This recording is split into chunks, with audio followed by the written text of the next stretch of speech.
কি করছেনটা কি আপু আপনি? দেখুন, একে তো জোর করে বিয়ে করলেন, এখন আবার জোর করে আমার কাছে আসার চেষ্টা করছেন।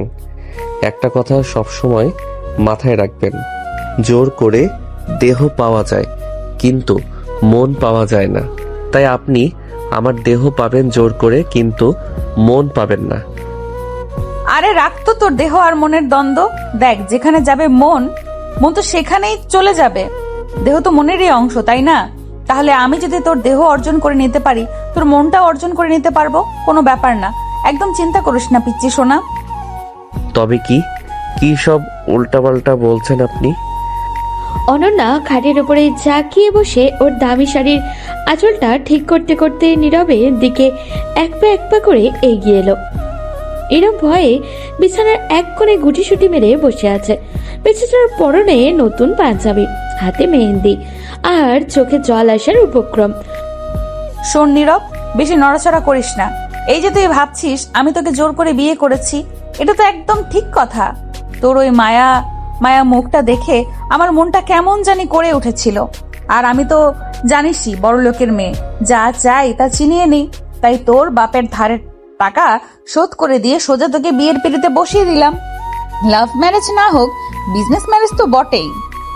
আপনি একটা আস্ত ডাইনি, লোককে বউ হিসেবে পরি পায়, আর আমি পেয়েছি একটা জল্লাদ। আমার কলেজের ফ্রেন্ডরা শুনলে হাসাহাসি করবে যে নীরবকে তার বউ তুলে নিয়ে গিয়ে বিয়ে করেছে। হাসবে কেন, উল্টো হিংসে করবে। বলবি আমার বউ যেমন মালদার তেমনই দিলদার। এখন শোন, এই যে আমি তোর কাছে আসছি, এটা কোনো জোর না, এটা তো আমার অধিকার।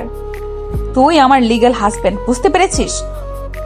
অনন্যা এক ঝটকায় নীরবের পাঞ্জাবির কলার ধরে নিচের দিকে টেনে আনলো। নীরবের হার্টবিট তখন মনে হচ্ছে 1000 স্পিডে দৌড়াচ্ছে। ওরে বাবা, মা গো বাঁচাও, আপনি কি আমাকে চিবিয়ে খেয়ে ফেলবেন নাকি? দেখুন আপু, ধরি বউ সাহেব, আমি কিন্তু এখনো ছোট, আমার সামনে ফাইনাল পরীক্ষা। পরীক্ষা তো কাল সকালে, আজ তো বাসর রাত। তুই ভীতু ইঁদুরের মতো কাঁপছিস কেন? আমি তোকে ইঞ্জেকশন দিব নাকি? আয় তো এদিকে। অনন্যা জোর করে নীরবের পাশে বসে ওর গালে একটা জোরে টোকা দিল। নীরব ভয়ে চোখ বন্ধ করে বিড়বিড় করে দোয়া পড়তে শুরু করলো।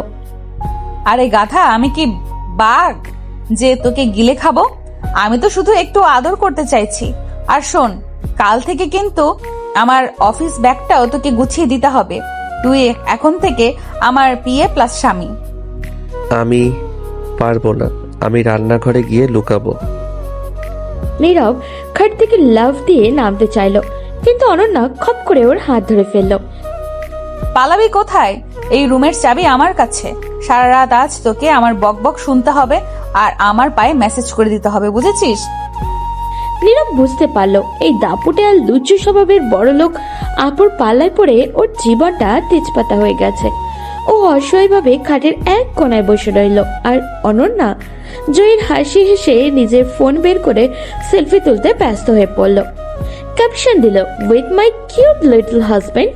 সকালবেলা জানলার পর্দা ভেদ করে আসা রোদে নীরবের ঘুম ভাঙলো। চোখ মেলতেই দেখলো সে খাটের এক কোনায় কুকুরে শুয়ে আছে, আর অনন্যা দিব্যি পাপ তুলে দিয়ে ওর বুকের উপরে হাত রেখে অঘোরে ঘুমাচ্ছে।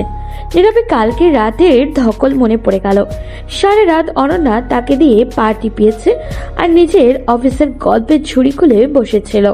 নীরব খুব সাবধানে অনন্যার হাতটা সরিয়ে খাট থেকে নামার চেষ্টা করলো আর মনে মনে বলল, বাবা গো, এই মহিলার হাত থেকে বাঁচতে হলে সকাল সকাল পগার পার হতে হবে। নিচে গিয়ে সবার সাথে মিশে থাকলে হয়তো আর এমন অত্যাচার করতে পারবে না।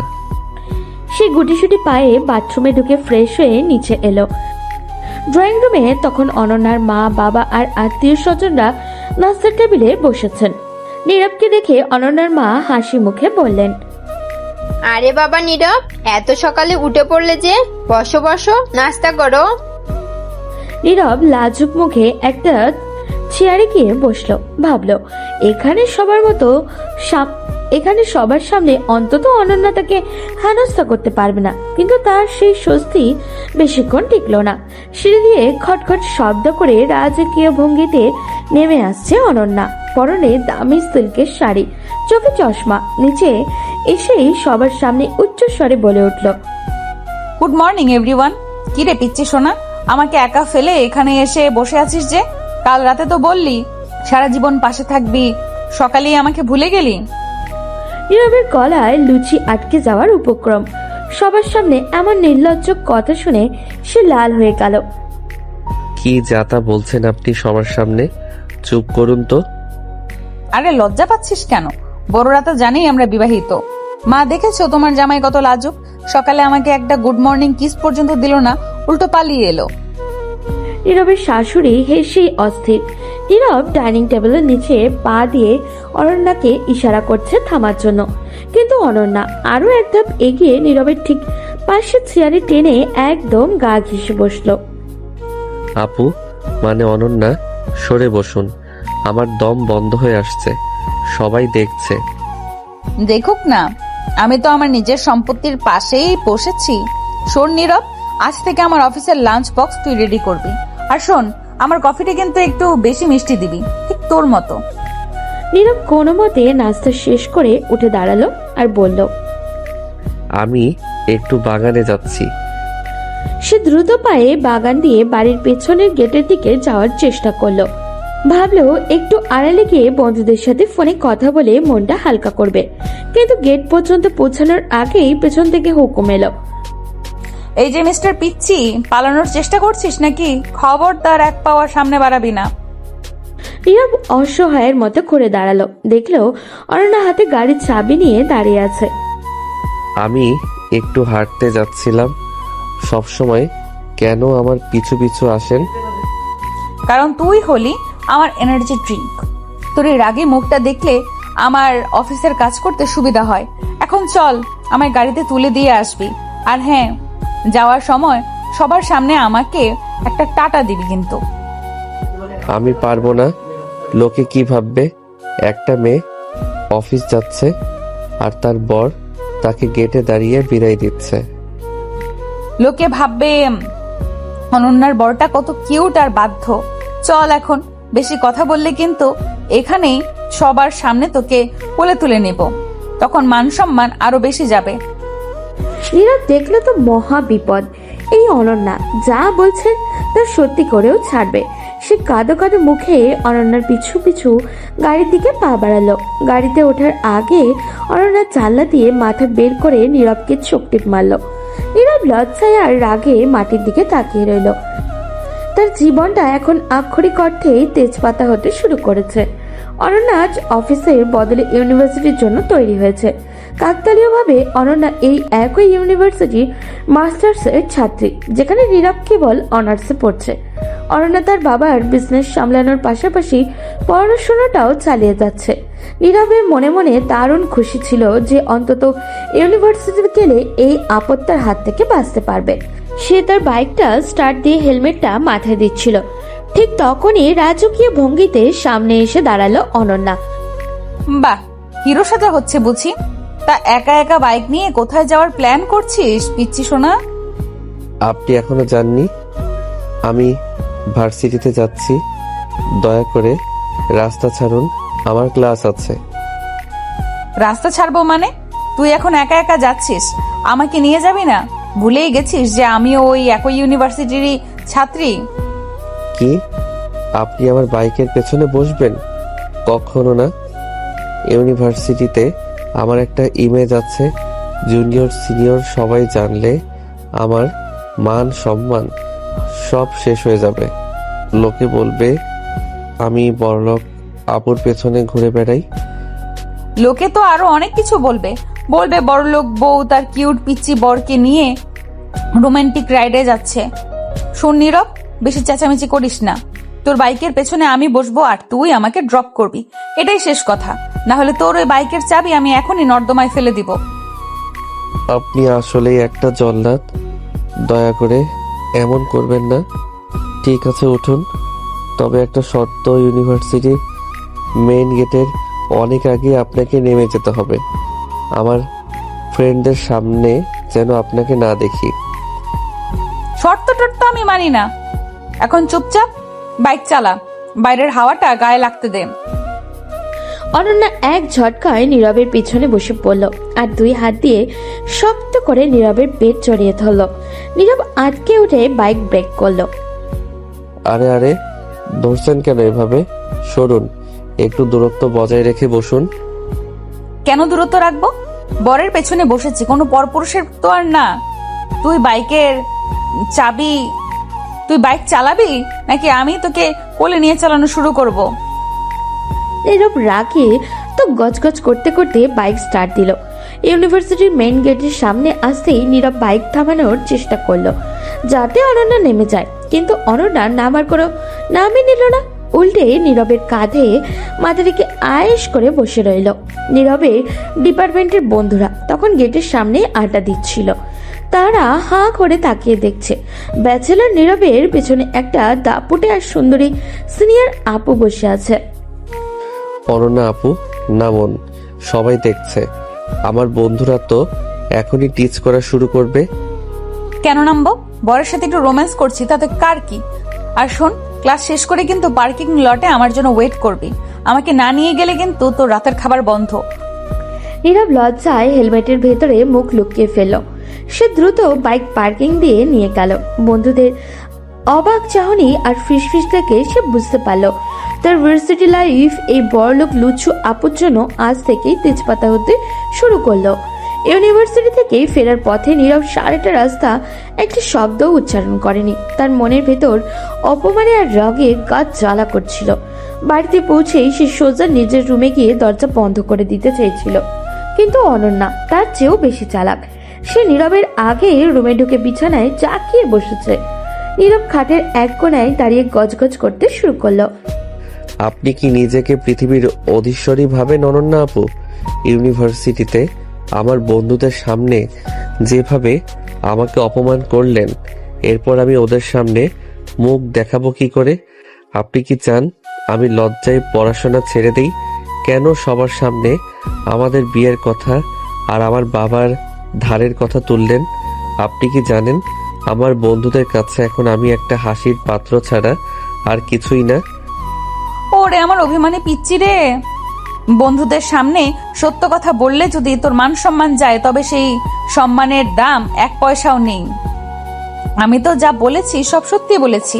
তুই আমার বিবাহিত স্বামী, এটা বলতে তোর লজ্জা কেন? আর শোন, তোকে তো আমি কিনে নিয়েছি আমার ভালোবাসার দাপট দিয়ে। ওই বন্ধুদের সাথে আড্ডা দিয়ে সময় নষ্ট না করে বরং আমার সেবা যত্ন কর, দেখবি জীবনটা কত লাক্সারিয়াস হয়ে গেছে। তুই কি চাস না তোর এই সুন্দরী বউয়ের সাথে একটু রোমান্টিক সময় কাটাতে? আপনার এই রোম্যান্স আর বড়লোকির মুখে আমি আগুন দেই। ভালোবাসা কখনো জোর করে হয় না। আর আপনি যেটা করছেন সেটা স্রেফ গুন্ডামি। আপনি আমার জীবনটাকে তছনছ করে দিয়েছেন। কাল থেকে আমি আর আপনার সাথে এক গাড়িতে বা বাইকে কোথাও যাব না। আমি দরকার হলে হেঁটে ভার্সিটি যাব। তবুও আপনার মতো একজন স্বার্থপর আর লুচু স্বভাবের মহিলার সাথে আমাকে আর কেউ যেন না দেখে। আমি এখনই এই ঘর ছেড়ে অন্য রুমে গিয়ে শোবো। আরে পালানোর নাম নিবি না একদম। এই রুমের চাবি কার কাছে থাকে ভুলে গেছিস? তুই যেখানেই যাবি আমার ছায়া তোর পিছু ছাড়বে না। আর তুই অন্য রুমে শুবি মানে? আমি কি এখানে একা ভূতের গল্প শোনার জন্য তোকে বিয়ে করেছি? তুই আমার পাশে থাকবি, আমার মাথা টিপে দিবি, আর মাঝে মধ্যে আমার বকা খেয়ে কিউট করে মুখটা ফুলিয়ে রাখবি। আমার এটা ভালো লাগে। এখন বেশি কথা বলবি না, চুপচাপ গিয়ে আমার জন্য এক কাপ কফি বানিয়ে নিয়ে আয়। আমি আপনার চাকর নই যে আপনার হুকুম তামিল করব। আপনি নিজে গিয়ে কফি বানান। আমি আজ থেকে আপনার কোনো কথা শুনবো না। আপনি দাপট দেখিয়ে আমার দেহটা পেতে পারেন, কিন্তু আমার মন কোনোদিনও আপনার হবে না। আমি কালই এই বাড়ি ছেড়ে পালানোর রাস্তা খুঁজবো। দেখি আপনি কত বড়লোক হয়েছেন। পালানোর চেষ্টা করে দেখিস। এয়ারপোর্ট থেকে শুরু করে বাস স্ট্যান্ড সব জায়গায় আমার লোক সেট করা আছে। তুই তো আমার সেই ছোট্ট পাখি যে চাইলেও খাঁচা ছেড়ে উঠতে পারবে না। আর শোন পিচ্চি সোনা, তুই যত বেশি রাগ করিস তোকে তত বেশি কিউট লাগে। মনে হয় এখনই তোকে কামড়ে দেই। যা এখন, কফি না বানালে কিন্তু আজ রাতে তোকে ঘুমাতে দেব না। সারা রাত তোকে দিয়ে ঘর মোছাবো। নীরব রাগে ফুসতে ফুসতে রুম থেকে বেরিয়ে গেল। সে বুঝতে পারল এই মহিলার সাথে তর্কে জেতা অসম্ভব। অনন্যা বিছানায় শুয়ে ফোন বের করে নীরবের রাগী মুখটা ছবিটা দেখলো আর একা একাই হাসতে লাগলো। সে মনে মনে ভাবলো এই জেদি ছেলেটাকে পোষ মানাতে তার আরো অনেক নাটক করা বাকি। কফি নিয়ে রুমে ঢোকার সময় নীরবের মুখটা ছিল একদম বাংলার পাঁচের মতো। সে কফির মগটা অনন্যার সামনের টেবিলে টপ করে রাখলো। অনন্যা তখন ল্যাপটপে অফিসের কাজ করছিল, কিন্তু নীরবের রাগী চেহারা দেখে সে কাজ থামিয়ে মুচকি হাসলো। নীরব ঘর থেকে বেরিয়ে যাওয়ার জন্য পা বাড়াতেই অনন্যা তার হাতটা খপ করে ধরে ফেললো। কি রে পিচ্চি সোনা, কফি দিয়ে পালানোর চেষ্টা? বস এখানে, কফিটা অনেক গরম, তুই আমাকে ফু দিয়ে খাইয়ে দিবি। আর শোন, তুই যে পালানোর চেষ্টা করছিস সেটা আমি তোর চোখের চাউনি দেখেই বুঝে গেছি। কিন্তু তুই কি জানিস আমার হাত থেকে পালানো আর বাঘের মুখ থেকে ফেরা একই কথা? আপনি কি নিজেকে ডন মনে করেন অনন্যা আপু? কেন আমাকে এভাবে আটকে রাখছেন? আমারও তো একটা ব্যক্তিগত জীবন আছে। আপনি বড়লোক বলে কি আমার স্বাধীনতা কেড়ে নেবেন? আমি ঠিক করেছি কাল ভোরেই আমি আমার গ্রামের বাড়িতে চলে যাব। আপনি জোর করে বিয়ে করেছেন ঠিকই, কিন্তু আমাকে বেঁধে রাখতে পারবেন না। আপনার কফি আপনি খান, আমি চললাম। আরে শোন তো, গ্রামে যাবি? তোর বাবার যে 10 লাখ টাকা আমি ব্যাংকে জমা দিয়েছি সেই টাকাগুলো আগে ফেরত দে, তারপর যেখানে খুশি যা। আমি তো বিজনেস ওয়েমেন, লাভ ছাড়া কোনো কাজ করি না। তোকে বিয়ে করেছি মানে তুই এখন আমার সবচেয়ে বড় ইনভেস্টমেন্ট, আর ইনভেস্টমেন্ট হাতছাড়া করা আমার স্বভাবে নেই। এখন চুপচাপ কফিটা নে আর আমাকে খাইয়ে দে, নইলে কিন্তু তোর ওই গ্রামের ঠিকানায় পুলিশ পাঠিয়ে দেব যে তুই আমার টাকা চুরি করে পালিয়েছিস। আপনি এত নিচু মানসিকতার হতে পারেন তা আমার জানা ছিল না। আপনি শুধু বড়লোকই নন, আপনি একটা আস্ত ব্ল্যাকমেইলার। নিজের স্বামীকে কেউ এভাবে হুমকি দেয়? আপনার টাকা আমি ঠিকই শোধ করে দেব, কিন্তু আপনার সাথে এই নরকে আমি আর এক মুহূর্ত থাকতে চাই না।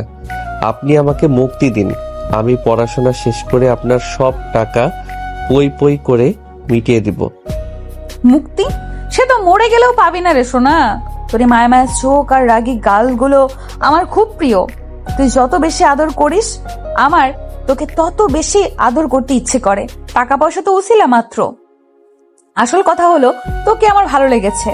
আর যা অনন্যার ভালো লাগে তা অনন্যা কারো হতে দেয় না। এখন রাগ কমিয়ে একটু হাসতো দেখি, নাকি আমি অন্য কোনো উপায় বের করব তোকে হাসানোর জন্য? অনন্যার কথা শেষ করেই নীরবের খুব কাছে চলে এলো। নীরব ভয় পেয়ে গিয়ে দেওয়ালের সাথে মিশে গেল একদমই। অনন্যা তার এক হাত দেওয়ালের উপর রেখে নীরবকে আটকে ফেলল। নীরবের হার্টবিট তখন ড্রাম বাজানোর মতো শব্দ করছিল। অনন্যা তার খুব কাছে গিয়ে ফিস ফিস করে বলল, তুই যত দূরে যেতে চাস আমি তোকে তত কাছে টেনে নিব। কাল সকালে তুই আমার সাথে ভার্সিটি যাবি, আর আমি আমার সব বন্ধুদের সাথে তোর ঘটা করে পরিচয় করিয়ে দেব যে তুই আমার হ্যান্ডসাম হাজবেন্ড। দেখি কোন সাহস নিয়ে তুই আমাকে এড়িয়ে চলিস। নীরব এবার সত্যি কেঁদে ফেলার উপক্রম করলো। সে বুঝতে পারলো এই দাপুটে আর লুচি স্বভাবের নারীর হাত থেকে পালানো প্রায়ই অসম্ভব। সে অসহায়ের মতো অনন্যার দিকে তাকিয়ে রইল, আর অনন্যা তার বিজয়ী হাসি দিয়ে নীরবের কপালে একটা টোকা দিল। নীরবের জীবনটা এখন শুধু তেজপাতা নয়, পুরো কয়লা হয়ে গিয়েছে। অনন্যার অফিসে সাকসেস পার্টি, শহরের নামি দামি সব ব্যবসায়ী লোকজন সেখানে উপস্থিত। অনন্যা সেজেছে অসম্ভব এক দামি গ্রাউন্ডে, কিন্তু সে জোর করে নীরবকেও নিয়ে এসেছে তার সাধারণ একটা সুতির পাঞ্জাবি আর প্যান্ট পরা অবস্থায়। নীরব বারবার বলেছিল তাকে যেন অন্তত একটা স্যুট পরতে দেওয়া হয়, কিন্তু অনন্যা শোনেনি। পার্টির মাঝখানে নীরব নিজেকে ভীষণ বেমানান অনুভব করছিল। চারপাশের ঝকঝকে সব মানুষের মাঝে তাকে দেখে সবাই কানাকানি শুরু করলো। অনন্যার অফিসের কলিগ আরমান এবং তার বান্ধবী সাইলা নীরবকে ঘিরে ধরে হাসি হাসি করতে শুরু করলো। আরে অনন্যা, এটা কাকে ধরে আনলে? তোমার অফিসের নতুন পিয়ন নাকি নাকি রাস্তা থেকে কোনো গরিব ছাত্রকে ধরে এনেছো চ্যারিটি করার জন্য? এই পরিবেশে এমন বেপোশাকে কেউ আসে নাকি? তোমার রুচি তো দিন দিন নিচে নেমে যাচ্ছে দেখছে। এই ছেলে, তুমি কি জানো এই পার্টিতে ঢোকার যোগ্যতা তোমার পকেটের টাকার চেয়েও বেশি? এইখানে এক গ্লাস শরবতের যা দাম তা দিয়ে হয়তো তোমার পুরো মাসের ম্যাচ ভাড়া হয়ে যাবে। দেখুন আরমান সাহেব, আমি এখানে নিজের ইচ্ছায় আসিনি। আপনাদের অনন্যা ম্যাম আমাকে জোর করে নিয়ে এসেছেন। আমার পোশাক সাধারণ হতে পারে, কিন্তু আমি চোর বা পিয়ন নই। আমি একজন ছাত্র। আপনারা আমাকে নিয়ে এভাবে কথা বলার কোনো অধিকার রাখেন না। অনন্যা আপু, আপনি কি শুনতে পাচ্ছেন এরা আমাকে কি বলছে? আপনি কেন চুপ করে দাঁড়িয়ে আছেন? আপনি তো আমাকে এই পোশাকে আসতে বাধ্য করেছেন, এখন কেন কিছু বলছেন না? ওরে বাবা, ওর তো খুব তেজ। এই পিচ্ছি, তুই জানিস তুই কার সামনে দাঁড়িয়ে আছিস? অনন্যা ম্যামের সাথে তোর নাম নেওয়াটাও তো পাপ। তুই কি ওনার বাড়ির কাজের লোক, নাকি দয়ার পাত্র হয়ে ওনার আশেপাশে ঘুরঘুর করিস? তোকে দেখলে তো মনে হচ্ছে তুই কোনো বস্তি থেকে পালিয়ে এসেছিস। এই সিকিউরিটি, একে এখান থেকে বের করে দাও তো। ওনার মতো হাই প্রোফাইল লেডির পাশে তোকে মোটেও মানাচ্ছে না। সবাই তোকে দেখে হাসছে, তুই কি সেটা বুঝতে পারছিস না? নাকি লজ্জা শরম সব ধুয়ে খেয়েছিস? অনন্যার অফিসার কালিক আরমান এবং তার বান্ধবী সাইলা নীরবকে ঘিরে ধরে হাসাহাসি করতে শুরু করলো। নীরব অপমানে নীল হয়ে যাচ্ছিল। সে ভিড়ের মধ্যে অনন্যাকে খুঁজছিল। দেখলো অনন্যা একটু দূরেই এক হাতে ড্রিঙ্কসের গ্লাস নিয়ে দেয়ালের সাথে হেলান দিয়ে দাঁড়িয়ে আছে। তার মুখে কোনো রাগ নেই, কোনো প্রতিবাদও নেই, বরং সে খুবই শান্তভাবে এমন কিছুতে কৌতুক নিয়ে নীরবের অপমান উপভোগ করছে। নীরব লক্ষ্য করলো অনন্যা যেন চাইছে আরমান আর সাইলা তাকে অপমান করুক। নীরবের চোখ ফেটে জল চলে এলো। সে অবিশ্বাসের দৃষ্টিতে অনন্যার দিকে তাকালো। অনন্যা আপু, আমি কখনো ভাবিনি আপনি এতটা নিষ্ঠুর হতে পারেন। আপনি আমাকে সবার সামনে ছোট করার জন্য এখানে নিয়ে এসেছেন। আপনি চেয়েছেন আমি সবার কাছে হাসির পাত্র হই, যাতে আমি আরো বেশি আপনার উপর নির্ভরশীল হয়ে পড়ি। আমি তো আপনাকে বিশ্বাস করতে চেয়েছিলাম, ভেবেছিলাম আপনি হয়তো আমাকে সবার সাথে সম্মান দিয়ে পরিচয় করিয়ে দেবেন, কিন্তু আপনি তো শুধু দাঁড়িয়ে দেখছেন। আমার কান্না দেখে কি আপনার খুব আনন্দ হচ্ছে? আপনি কি চান আমি সবার পায়ে ধরে মাফ চাই যে আমি গরিব? এই নিন আপনার পার্টি, আর এই নিন আপনার দয়া। আমি আর এক মুহূর্ত এখানে থাকবো না। নীরব আর কথা বলতে পারল না, তার কণ্ঠরোধ হয়ে আসছিল। সে দুই হাত মুঠে ঢেকে কান্না করতে করতে পার্টির মেইন গেট দিয়ে দৌড়ে বেরিয়ে গেল। পেছনে আরমান আর সাইলার অট্টহাসি তখনও তার কানে বাজছিল। অনন্যা এতক্ষণ পাথরের মতো দাঁড়িয়ে থাকলেও নীরব বেরিয়ে যাওয়ার পর ঠিকই পরমুহূর্তে তাদের হাতের গ্লাসটা সজোরে মেঝেতে আছাড় দিয়ে ভাঙলো। তার চোখের চাহনি মুহূর্তেই বদলে গেল। সে কোনো কথা না বলে নীরবের পিছু পিছু পার্টি থেকে ঝড়ের বেগে বেরিয়ে গেল। নীরব, দাঁড়াবি তুই? একদম পা নাড়াবি না বলছি। আমি যা করেছি তার পেছনে কারণ আছে। তুই ভাবছিস আমি তোকে অপমান হতে দিয়ে মজা পেয়েছি? আমি শুধু দেখছিলাম তুই কতটা সহ্য করতে পারিস, আর আমার এই অফিসের মানুষগুলো আসলে কতটা নিচু মনের। তুই কাঁদছিস কেন? তোর কান্না থামানো আমি জানি। আমি তোকে একা ছেড়ে দেওয়ার জন্য আসিনি। তুই যেখানে যাবি আমি সেখানেই যাব। এই মাঝরাতে তুই একা কোথায় যাবি? শোন নীরব, কথা শোন আমার। নীরব থামল না। সে ফুটপাত দিয়ে পাগলের মতো দৌড়াচ্ছিল আর চোখ মুছছিল। অনন্যা তার হাই হিল জুতো জোড়া খুলে হাতে নিয়ে খালি পায়ে নীরবের পেছন পেছন দৌড়াতে লাগলো। রাতের নিস্তব্ধ রাস্তায় নীরবের কান্নার শব্দ আর অনন্যার চিৎকার এক অদ্ভুত পরিবেশ তৈরি করলো। অনন্যা বুঝতে পারলো আজ হয়তো সে একটু বেশি বাড়াবাড়ি করে ফেলেছে, এবং এই অভিমানী পিচ্চি ছেলেটাকে শান্ত করা এবার মোটেও সহজ হবে না। রাতের নির্জন রাস্তা, ল্যাম্পপোস্টের আবছা আলোয় নীরব পাগলের মতো দৌড়াচ্ছে। তার পরনে সুতির পাঞ্জাবিটাও ঘামে আর চোখের জলে ভিজে একাকার। পেছনে অনন্যা তার দামি গ্রাউন্ড সামলে খালি পায়ে দৌড়াচ্ছে। একসময় দৌড়াতে দৌড়াতে নীরব একটা পার্কের বেঞ্চের সামনে গিয়ে ধপ করে বসে পড়ল। তার কান্নায় পুরো শরীর কাঁপছে। অনন্যা হাঁপাতে হাঁপাতে তার সামনে গিয়ে দাঁড়ালো। অনেক হয়েছে নীরব, এবার থাম। কতদূর পালাবি তুই? এই মাঝরাতে রাস্তা দিয়ে এইভাবে দৌড়ানোর কোনো মানে হয়? আমি জানি তুই রাগ করেছিস, কিন্তু আমার কথাটা তো একবার শুনবি। আমি তোকে অপমান করার জন্য সেখানে নিয়ে যাইনি। তুই কি ভেবেছিস আরমান বা শায়লার মতো সস্তা কলিগদের কথায় আমার কিছু যায় আসে? আপনি এখনো মুখ খুলছেন কোন সাহসে অনন্যা? আপনি দাঁড়িয়ে দাঁড়িয়ে দেখলেন আরমান আর শায়লা আমাকে পিয়নের সাথে তুলনা করলো। আরমান আমাকে বলল আমি নাকি বস্তি থেকে এসেছি। আপনি তো বড় লোক, আপনার তো অনেক পাওয়ার। তখন কি আপনার বিবেকটা একটুও নাড়া দেয়নি? আপনি একটা প্রতিবাদ পর্যন্ত করলেন না, উল্টো আপনি গ্লাসে চুমুক দিচ্ছিলেন আর মজা নিচ্ছিলেন। আপনার কাছে আমি কি শুধুই একটা খেলনা, যখন ইচ্ছে সাজাবেন আর যখন ইচ্ছে সবার সামনে ছুঁড়ে ফেলে দেবেন? আরে গাধা, আমি চেয়েছিলাম তুই নিজেই নিজের হয়ে কথা বল। আমি দেখতে চেয়েছিলাম এই সমাজের নিচু মানসিকতার মানুষগুলোর সামনে আমার পিচ্চি বরটা কতটা শক্ত হয়ে দাঁড়াতে পারে। আমি যদি ওদের মুখ বন্ধ করে দিতাম তবে সেটা হতো আমার ক্ষমতার দাপট, কিন্তু আমি চেয়েছিলাম তুই ওদের চোখে চোখ রেখে জবাব দিবি। আরমান যখন তোকে ছোট করছিল, আমি তখন ওর টার্মিনেশন লেটারটা মনে মনে ড্রাফট করছিলাম। কাল সকালে ও অফিসে গিয়ে দেখবে ওর চাকরি নেই। এটাই আমার স্টাইল, নীরব। আপনার এই স্টাইল আমার চাই না। আপনি আমাকে একটা মানুষ হিসেবে নয়, আপনার একটা প্রপার্টি হিসেবে দেখেন।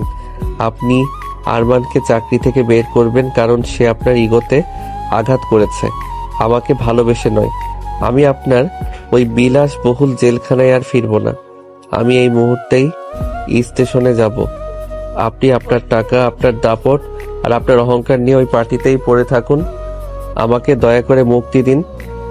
মুক্তি দেওয়ার জন্য তো তোকে ধরিনি, পাগল। তুই বুঝিস না কেন? আমি তোকে নিয়ে সব সময় চিন্তায় থাকি।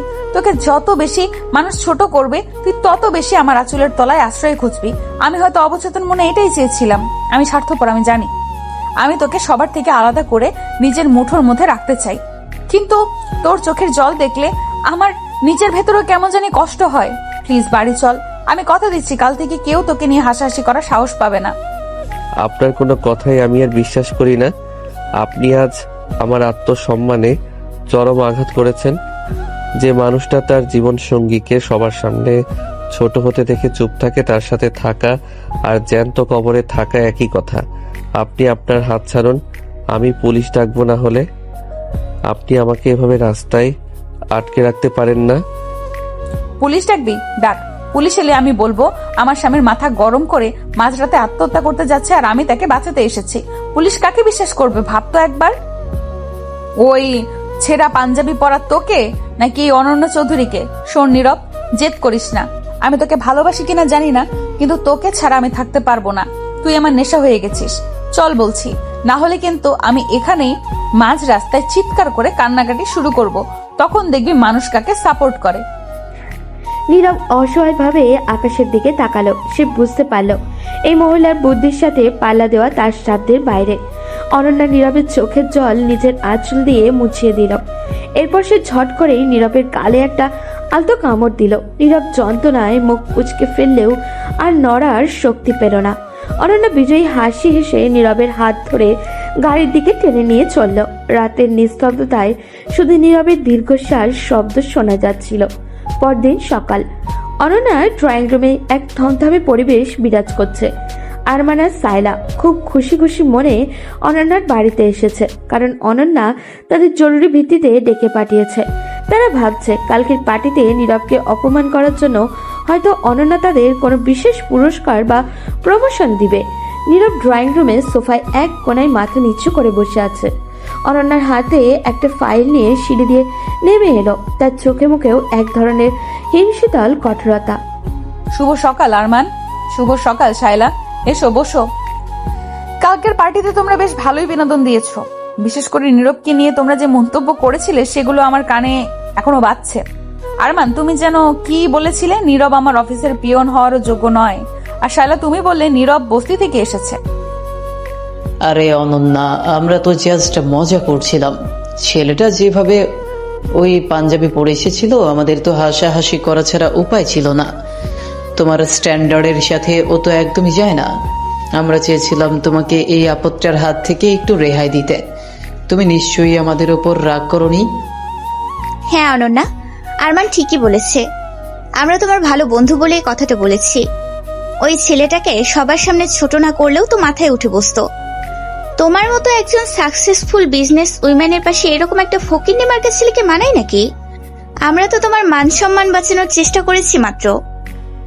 আমার মান সম্মান বাঁচানোর জন্য তোমরা কতই না চিন্তিত। নীরব শোন, আরমান আর শায়লা তোর অনেক বড় শুভাকাঙ্ক্ষী। এরা তোকে বস্তি থেকে আসা পিয়ন বলেছে, কারণ এরা তোকে অনেক ভালোবাসে। আরমান, তুমি কি জানো এই নীরবকে? ও শুধু আমার স্বামী নয়, ও এই বাড়ির মালিক এবং আমার সমস্ত সম্পত্তির একমাত্র উত্তরাধিকারী। আর তোমরা যাকে পিয়ন বললে, সেই পিয়নই এখন থেকে তোমাদের ভাগ্য নির্ধারণ করবে। অনন্যা, তুমি কি সিরিয়াস? তুমি এই পিচ্ছি ছেলেটার জন্য আমাদের সাথে এমন করছো? আমরা তো তোমার দীর্ঘদিনের বিশ্বস্ত কর্মী। এই ছেলের জন্য তুমি আমাদের অপমান করছো? বিশ্বস্ত কর্মী? আরমান, গত 3 বছরে তুমি কোম্পানি থেকে প্রায় 50 লাখ টাকা তছরূপ করেছ। ভেবেছিলে আমি জানবো না? এই ফাইলে তোমার সব দুর্নীতির প্রমাণ আছে। আর শায়লা, তুমি আমার ক্লায়েন্টদের কাছে কোম্পানির সিক্রেট ইনফরমেশন বিক্রি করো। আমি এতদিন চুপ ছিলাম কারণ তোমরা কাজের লোক হিসেবে ভালো ছিলে, কিন্তু যখন তোমরা আমার জীবনের সবচেয়ে দামি মানুষটাকে স্পর্শ করেছো, তখন আমি আর মালিক নই, আমি তখন চণ্ডীরূপ ধারণ করেছি। আরমান আর সাইলার মুখ মুহূর্তের মধ্যেই ফ্যাকাশে হয়ে গেল। তাদের কপালেও বিন্দু বিন্দু ঘাম জমতে শুরু করেছে। তারা ভাবতেও পারেনি অনন্যা তাদের সব কুকীর্তি এভাবে নখর দর্পণে রেখেছে। নীরব অবাক হয়ে অনন্যার দিকে তাকিয়ে রইল। সে কখনো কল্পনাও করেনি যে অনন্যা তার অপমানের প্রতিশোধ নিতে এত দূর যাবে। অনন্যা, আমাকে মাফ করে দাও, আমি ভুল করেছি। আমি কালকের সব কথা তুলে নিচ্ছি। আমি নীরবের পায়ে ধরে ক্ষমা চাইব। প্লিজ আমার নামে পুলিশ কেস দিও না, আমার ক্যারিয়ার ধ্বংস হয়ে যাবে। আমি আর কোনোদিন নীরবের সামনে আসবো না। নীরবের পায়ে ধরা? হ্যাঁ, সেটাই করবে। আরমান, তুমি এখন এই মুহূর্তে নীরবের পা পরিষ্কার করবে। আর শায়লা, তুমি এই ড্রয়িং রুমের মেঝে নিজের ওড়না দিয়ে মুছে পরিষ্কার করবে। যদি এটা করতে পারো তবে আমি হয়তো তোমাদের ছেলের ভাত খাওয়া থেকে রেহাই দেব। আর যদি না করো তবে গেটের বাইরে পুলিশ ভ্যান দাঁড়িয়ে আছে। Choice is yours. অনন্যা, এটা তো জুলুম। তুমি আমাদের বন্ধুত্বের সামনে এমন করতে পারো না। আমরা শিক্ষিত মানুষ, আমাদের ডিগনিট আছে। তুমি একটা ছেলের জন্য আমাদের এত বড় শাস্তি দিচ্ছ? ডিগনিট? যখন নীরবকে সবার সামনে পিয়ন বলেছিলে তখন ডিগনিট কোথায় ছিল? যখন ওকে বস্তিবাসী বলে উপহাস করেছিলে তখন শিক্ষা কোথায় ছিল? নীরব, দেখ এই তথাকথিত শিক্ষিত আর বড় লোকদের আসল রূপ। আরমান, শুরু করো। যদি 1 মিনিট দেরি করো তবে আমি ফাইলে সাইন করে দেব। আরমান আর কোনো উপায় না দেখে টলমল পায়ে নীরবের সামনে গিয়ে হাঁটু গেড়ে বসলো।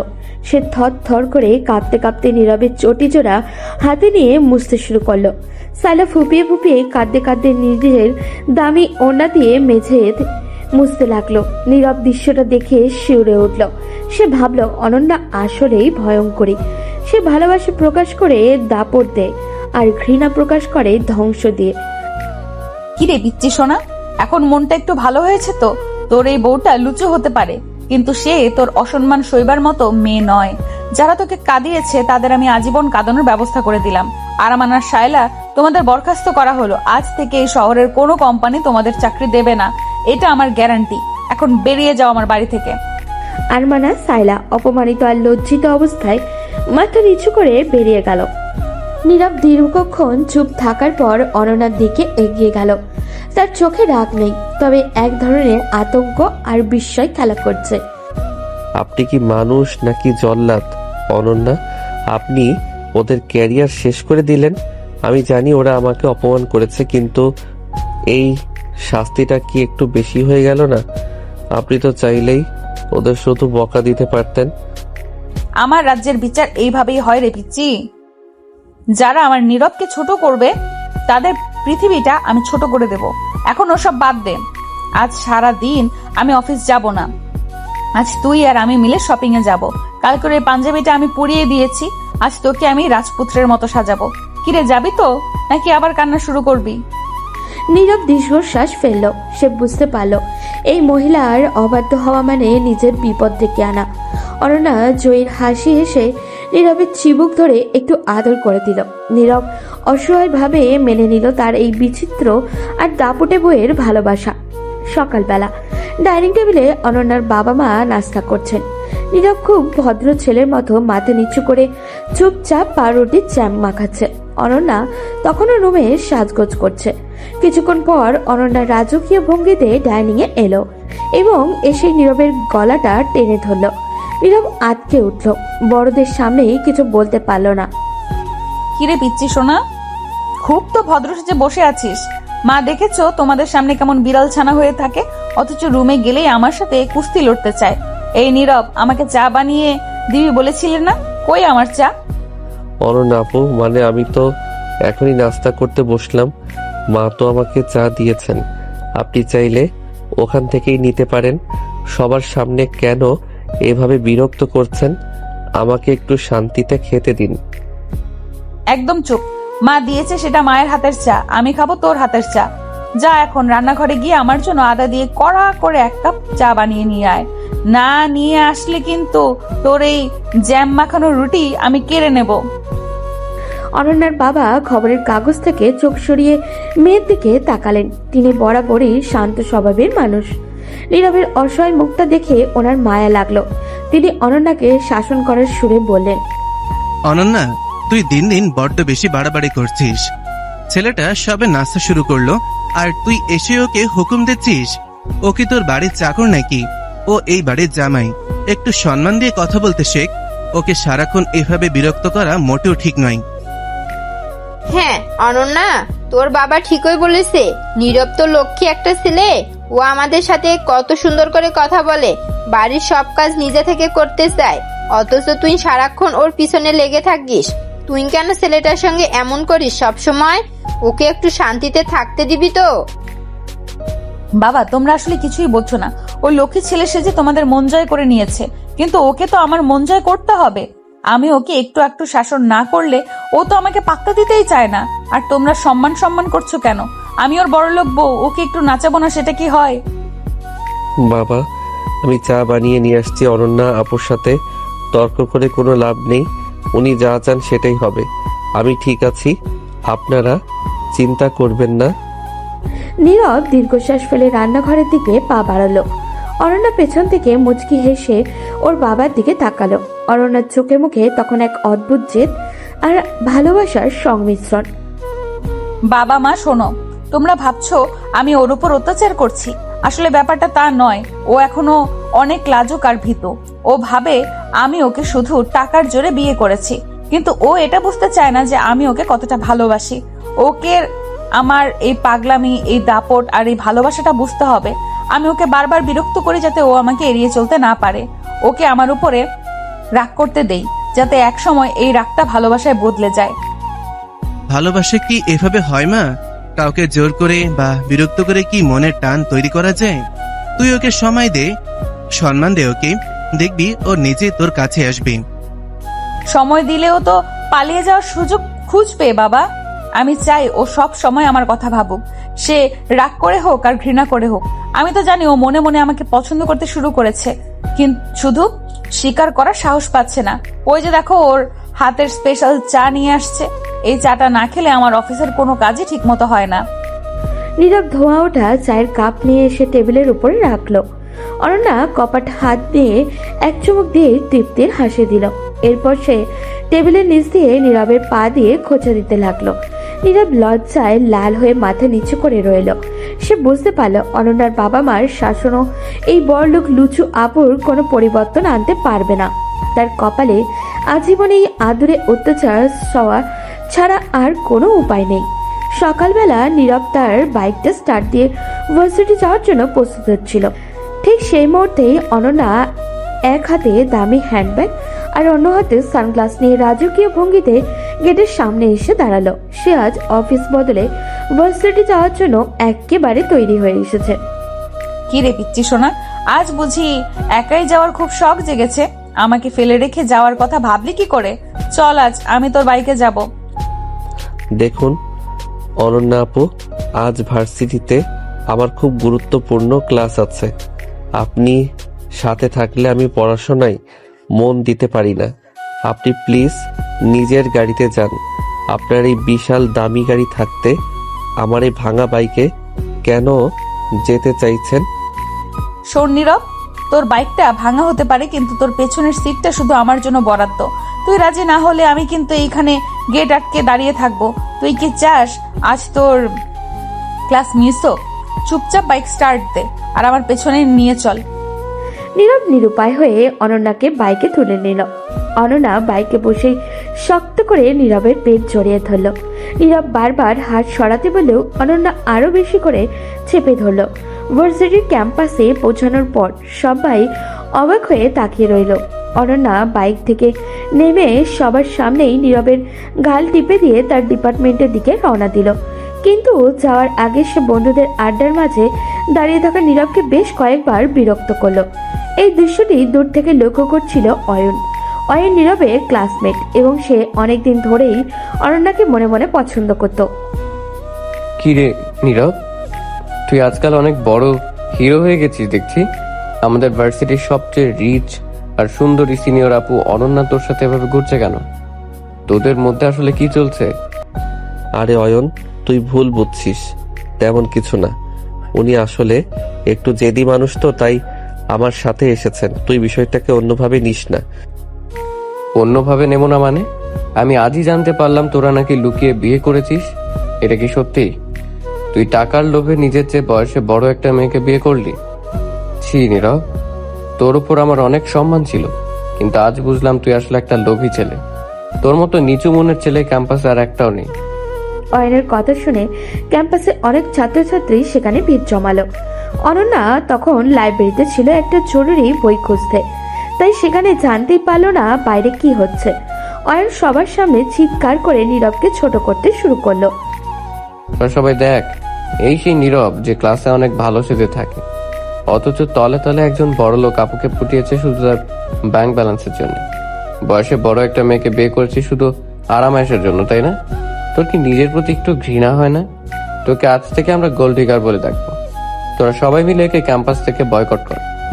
অয়ন, মুখ সামলে কথা বল। তুই জানিস না কি পরিস্থিতিতেই বিয়ে হয়েছে। আমি টাকার লোভে কাউকে বিয়ে করিনি। অনন্যা আপু আমাকে জোর করে, মানে আমাদের পারিবারিক কিছু সমস্যার কারণে এটা হয়েছে। তুই আমাকে এভাবে সবার সামনে অপমান করতে পারিস না। আরে রাখ তোর পারিবারিক সমস্যা, আসল কথা হলো তুই বিক্রি হয়ে গেছিস। ওই বড়লোক আপুর পায়ের কাছে বসে থাকিস তুই। তোকে কি ও পকেট মানি দেয়, নাকি ওর অফিসের পিয়ন হিসেবে কাজ করিস? ছি, এই ক্যাম্পাসের ছেলেরা তোকে দেখে লজ্জা পাচ্ছে। তোর মতো একটা ব্যক্তিত্বহীন ছেলের সাথে আমরা ক্লাস করতে চাই না। নীরবের চোখের কোণে জল জমে উঠল। সে সবার সামনে এভাবে ছোট হবে কখনোই ভাবেনি। ক্যাম্পাসের জুনিয়র সিনিয়র সবাই তাকে নিয়ে ফিসফিস শুরু করলো। নীরব অপমানে মাথা নিচু করে সেখান থেকে সরে যেতে চাইল, কিন্তু অয়ন তাকে আটকে ধরলো। এবং ঠিক সেই মুহূর্তেই লাইব্রেরি থেকে অনন্যা বেরিয়ে এলো এবং ভিড় দেখে সেদিকে এগোতে লাগলো। কিন্তু সে এখনো সঠিক ঘটনাটি বুঝে উঠতে পারছে না। অনন্যা লাইব্রেরি থেকে বের হয়ে দেখলো ক্যাম্পাসের মাঝখানে বিশাল জটলা। সে উৎসুক হয়ে ভিড় ঠেলে সামনে এগোতেই দেখলো নীরব মাথা নিচু করে দাঁড়িয়ে আছে আর অয়ন তাকে যাচ্ছে তাই বলে যাচ্ছে। অনন্যা বিষয়টা গভীরভাবে না বুঝেও মুখে হাসি নিয়ে নীরবের পাশে গিয়ে দাঁড়ালো। সে ভাবলো হয়তো বন্ধুদের মাঝে কোনো মজা চলছে। কি ব্যাপার পিচ্চি সোনা, এখানে এত মানুষ কেন? আর তোকে এমন দেখাচ্ছে কেন? অয়ন, তোমরা কি আমার বরকে নিয়ে কোনো সিরিয়াস মিটিং করছো নাকি? আমাকে ছাড়া কিন্তু কোনো মিটিং জমবে না। অনন্যা এই আদুরে কথাগুলো নীরবের কানে বিষের মতো লাগলো। অয়ন আর আশেপাশের সবাইকার বিদ্রুপের হাসি দেখে নীরবের মাথার রক্ত চড়ে গেল। সে হিতাহিত জ্ঞান হারিয়ে অনন্যার দিকে ঘুরে দাঁড়ালো এবং সবার সামনে চিৎকার করে উঠল। চুপ করুন আপনি, একদম চুপ করুন। আপনার লজ্জা করে না এখানে আসতে? আপনার এই ঢং আর ন্যাকামির জন্য আজ আমাকে পুরো ক্যাম্পাসের সামনে চোর আর লোভী অপবাদ শুনতে হচ্ছে।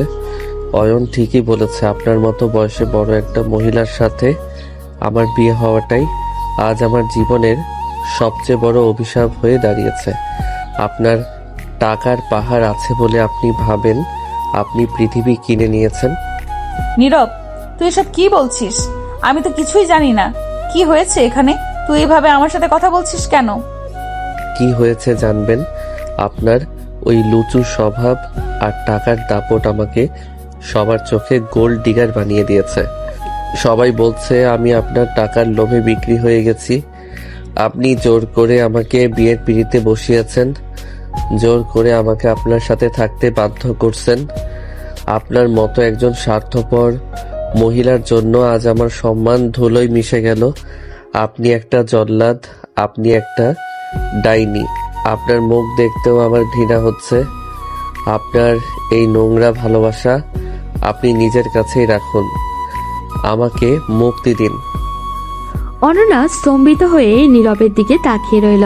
সে কোনোদিনও কল্পনাও করেনি যে নীরব সবার সামনে তাকে এভাবে আক্রমণ করবে। অনন্যা চারিদিক তাকিয়ে দেখলেও উপস্থিত শত শত ছাত্রছাত্রী তাকে দেখে বিদ্রুপের হাসি হাসছে। কেউ কেউ মোবাইল ফোনে ভিডিও করছে, কেউ ফিস করে বলছে যে বড়লোক আপুর দাপট আজ শেষ।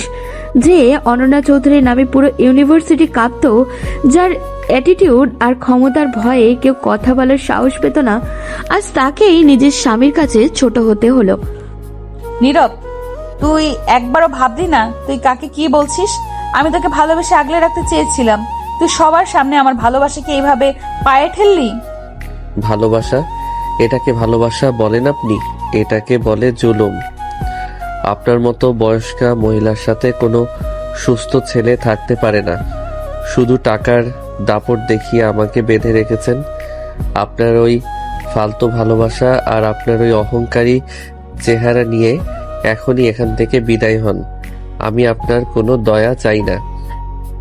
অনন্যার চোখ দিয়ে টপ টপ করে জল পড়তে লাগলো। তার সারা শরীর কাঁপছে। সে বুঝতে পারল আজ শুধু তার সম্মান নয়, তার দীর্ঘদিনের লালিত ভালোবাসাটাও সবার সামনে অপমানিত হয়েছে। এক নিমেষেই তার শক্তিশালী আর দাপুটে ইমেজটা চুরমার হয়ে গেল। যে মেয়েটি কোনোদিনও হার মানতে শেখেনি, আজ সে সবার উপহাসের পাত্রী হয়ে দাঁড়িয়ে আছে। সে অনুভব করলো তার বুকের ভেতরটা যেন কেউ ধারালো ছুরি দিয়ে ফালি ফালি করে কেটে দিচ্ছে। তার ভালোবাসাটাকেও আজ আস্থা করে ছুঁড়ে ফেলা হয়েছে। ঠিক আছে নীরব, তুই যখন সবার সামনে আমাকে এত বড় কথা বলতে পারলি, তবে আজ থেকে আমি তোর জীবনে আর কোনোদিন হস্তক্ষেপ করব না। তুই তো এটাই চেয়েছিলি না? আজ বুঝলাম টাকা দিয়ে সব কেনা গেলেও কারো মন কেনা যায় না। তোকে ভালোবাসাই ছিল আমার জীবনের সবচেয়ে বড় ভুল। অনন্যা আর এক মুহূর্ত সেখানে দাঁড়ালো না। সে তার সানগ্লাসটা দিয়ে চোখের জল আড়াল করার চেষ্টা করলো, কিন্তু তার কান্নার শব্দ সবাই শুনতে পাচ্ছিল। সে বিট ঠেলে দ্রুত পায়ে তার গাড়ির দিকে চলে গেল। পেছনে অয়ন আর তার দলবল জয়ীর হাসি হাসতে লাগলো, আর নীরব রাগে ফুঁসতে ফুঁসতে সেখান থেকে অন্যদিকে চলে গেল। ইউনিভার্সিটির সেই চত্বরে অনন্যার দাপটে কেরিয়ার এক করুণ ইতি ঘটল। অনন্যা ইউনিভার্সিটি থেকে ফিরে কারোর সাথে কোনো কথা না বলে সোজা নিজের রুমে ঢুকে গেল। সে ভেতর থেকে দরজা এমন ভাবে বন্ধ করলো যে মনে হলো বাইরের পৃথিবীর সাথে সে সব সম্পর্ক ছিন্ন করতে চায়। অনন্যার মা নিজ থেকে অনেকবার ডাকলেও সে কোনো সাড়া দিল না। বেশ কয়েক ঘন্টা পর নীরব বাড়ি ফিরল। তাকে দেখেই অনন্যার মা অস্থির হয়ে এগিয়ে এলেন। নীরব বাবা, তোমরা কি আজ একসাথে ফেরোনি? অনন্যা সেই কখন থেকে বাড়িতে এসে নিজের ঘরের দরজা বন্ধ করে বসে আছে, ডাকলে সাড়াও দিচ্ছে না, এমনকি পানি পর্যন্ত খায়নি। মেয়েটা তো এমন কোনোদিন করে না। ভার্সিটিতে কি বিশেষ কিছু হয়েছে আজ? তোমরা কি ঝগড়া করেছো? তেমন কিছু না তো আন্টি, আপনি শুধু শুধু চিন্তা করছেন। ইউনিভার্সিটিতে হয়তো পড়াশোনার অনেক প্রেশার যাচ্ছে, সামনে তো ফাইনাল পরীক্ষা, হয়তো সেই কারণেই মেজাজ খারাপ করে আছে বা ঘুমোচ্ছে। আপনি চিন্তা করবেন না, ও ঠিক হয়ে যাবে। নীরব বিষয়টাকে একদমও পাত্তা না দিয়ে পাশ কাটিয়ে নিজের রুমে চলে গেল। সে ভাবলো অনন্যা হয়তো রাগে নাটক করছে। সে অনন্যার রুমের সামনে দিয়ে যাওয়ার সময় দেখলো দরজা সত্যিই বন্ধ। নীরব কোনো কথা না বলে পাশের গেস্ট রুমে গিয়ে ফ্রেশ হয়ে লম্বা একটা ঘুম দিল। বিকেলে তার ঘুম ভাঙলো, কিন্তু সে একবারও অনন্যার খোঁজ নিল না। রাতের ডিনারের সময় সে যখন ডাইনিং টেবিলে এলো, দেখলো অনন্যার বাবা মা গম্ভীর মুখে বসে আছে। কি হয়েছে বাবা, আপনারা নাস্তা শুরু করছেন না কেন? অনন্যা কোথায়? ওকে দেখছি না যে। নীরব, অনন্যা এখনো দরজা খোলেনি। আমি কতবার গিয়ে ধাক্কা দিলাম, ও শুধু ভেতর থেকে কান্নাকাটি করা গলায় বলল ওর নাকি খিদে নেই, ও এখন কারোর সাথে কথা বলবে না। ওর বাবাও গিয়ে ডাকলো, কিন্তু ও একই কথা বলেছে। মেয়েটা দুপুর থেকে কিছু না খেয়ে ঘরে বন্দি হয়ে আছে। আমার খুব চিন্তা হচ্ছে নীরব। ও তো এমন জিদি হলেও না খেয়ে থাকার মেয়ে নয়। অনন্যার বাবার মুখটাও আজ খুব বিমর্ষ। তিনি নীরবের দিকে তাকিয়ে দীর্ঘশ্বাস ফেলে বললেন, নীরব, অনন্যা যা ইচ্ছে তাই করুক। ও তোমাকে খুব ভালোবাসে। আজ হয়তো ওর মনে খুব বড় একটা কোনো আঘাত লেগেছে। আমি জানি ও অনেক সময় উদ্ধত্ত ব্যবহার করে, কিন্তু ভেতর থেকে ও খুব নরম। তুমি যদি পারো একবার গিয়ে ওকে ডাকো, ও হয়তো তোমার কথা শুনবে। নীরব ডিনারের প্লেটটা সামনে নিয়েও আর খেতে পারল না। তার মনে এক অপরাধ বোধ কাজ করতে শুরু করেছে। সে মনে মনে ভাবল, অয়নের স্বভাবই সবাইকে ছোট করা, তাই হয়তো সে আজ নিজের আক্রোশ থেকে অনন্যাকে ছোট করেছে। কিন্তু নীরবের তো উচিত হয়নি সবার সামনে অনন্যাকে এভাবে অপমান করা। অনন্যা যাই হোক না কেন, সে তো নীরবের সম্মান বাঁচানোর জন্য ওই আরমান আর সায়ালকে শাস্তি দিয়েছিল। অথচ নীরব আজ সবার সামনে অনন্যার ভালোবাসাটাকে বিশ্রীভাবে অপমান করেছে। আমি কি আজ সত্যি বেশি করে ফেললাম? অনন্যা হয়তো জেদি, হয়তো ও লুচু স্বভাবের, কিন্তু সবার সামনে ওকে ডাইনি বা বয়স্কা মহিলা বলাটা কি ঠিক হলো? ও তো আমার জন্যই আজ সবার কাছে হাসির পাত্র হলো। যে মেয়েটা কোনোদিন কারো কাছে মাথা নত করেনি, আজ সে নিজের রুমে মুখ লুকিয়ে কাঁদছে। আমার কি উচিত হয়নি ওকে আড়ালে নিয়ে কথা বলা? নীরব টেবিল থেকে উঠে ধীর পায়ে অনন্যার রুমের দরজার সামনে গিয়ে দাঁড়ালো। ডাইনিং রুম থেকে অনন্যার মা বাবা আশার দৃষ্টিতে তার দিকে তাকিয়ে আছেন। নীরব দরজায় হালকা করে টোকা দিল, কিন্তু ভেতর থেকে কোনো সারা শব্দ নেই, শুধু এক অদ্ভুত নিস্তব্ধতা বিরাজ করছে। নীরব বুঝতে পারল এই নিস্তব্ধতা আসলে এক গভীর অভিমানের বহিঃপ্রকাশ। রাতে বিছানায় শুয়ে নীরব অনেকক্ষণ ছটফট করলো। সে সিদ্ধান্ত নিল সকালে ঘুম থেকে উঠে অনন্যার কাছে মন থেকে ক্ষমা চেয়ে নেবে। সে ভাবলো অনন্যাকে একটু সময় দেওয়া দরকার, যাতে সে নিজেকে সামলে নিতে পারে। সকালে ডাইনিং টেবিলে এসে নীরব দেখলো চারপাশ একদম নিস্তব্ধ। সে অপরাধ বোধ নিয়ে অনন্যার আসার অপেক্ষা করছিল। এমন সময় সিঁড়িতে পায়ের শব্দ পাওয়া গেল।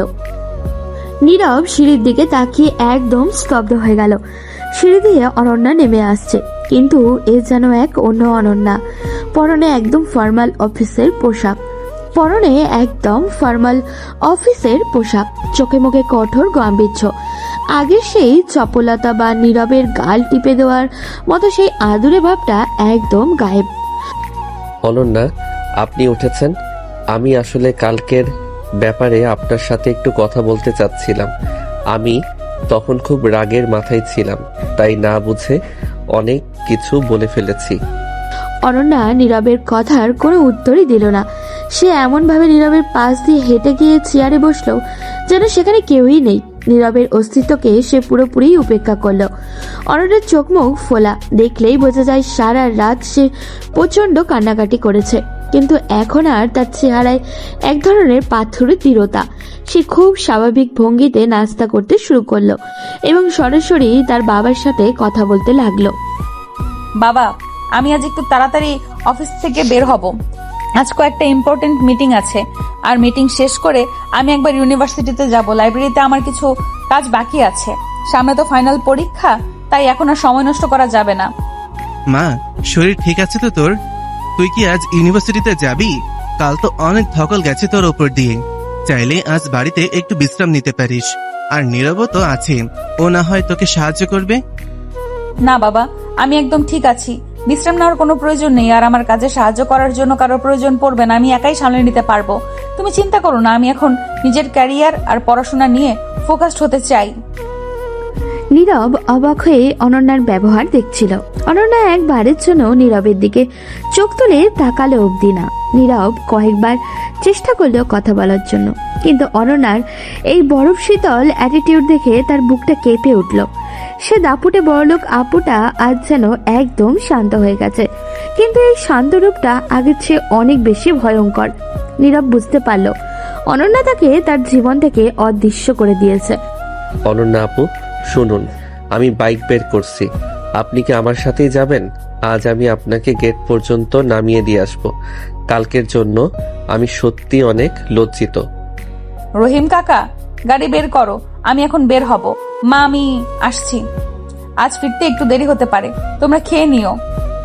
অনন্যা এক মুহূর্তের জন্য নীরবের দিকে ফিরে তাকালো না।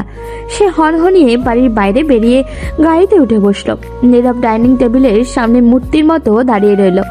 সে বুঝতে পারল অনন্যার ভালোবাসাটাকে সে কাল শুধু পায়ে ঠেলেনি, বরং সেটাকে মেরেও ফেলেছে।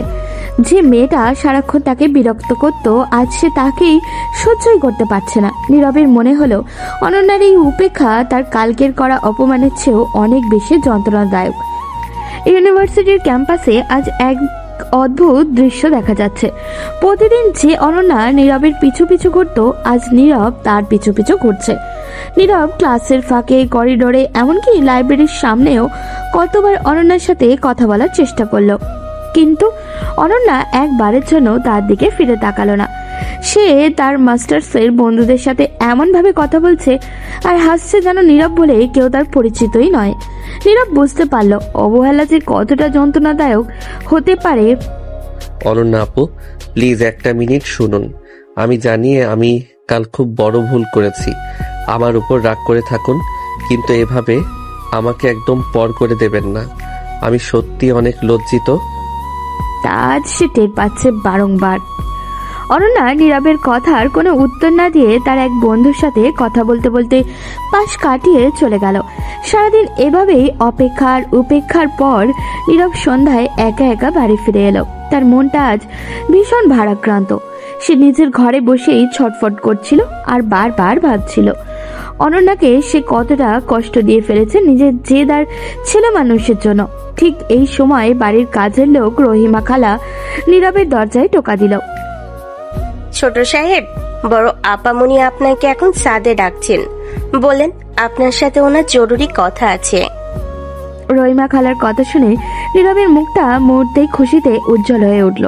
সে ভাবল, যাক, অন্তত অনন্যা তাকে কথা বলার সুযোগ তো দিচ্ছে। হয়তো সে রাগ ভেঙে তাকে বকা দিবে বা আগের মতো শাসন করবে। নীরব এক দৌড়ে ছাদে চলে গেল। দেখলো অনন্যা ছাদের রেলিং ধরে আকাশের দিকে তাকিয়ে দাঁড়িয়ে আছে। যোজনার আলোতে তাকে অনেক শান্ত আর বিষণ্ণ দেখাচ্ছে। নীরব ধীর পায়ে তার পাশে গিয়ে দাঁড়ালো। আমি জানতাম আপনি বেশিক্ষণ আমার উপর রাগ করে থাকতে পারবেন না।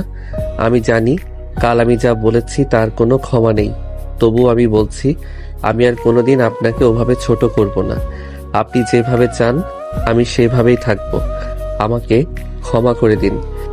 ক্ষমা তো আমি তোকে অনেক আগেই করে দিয়েছি নীরব।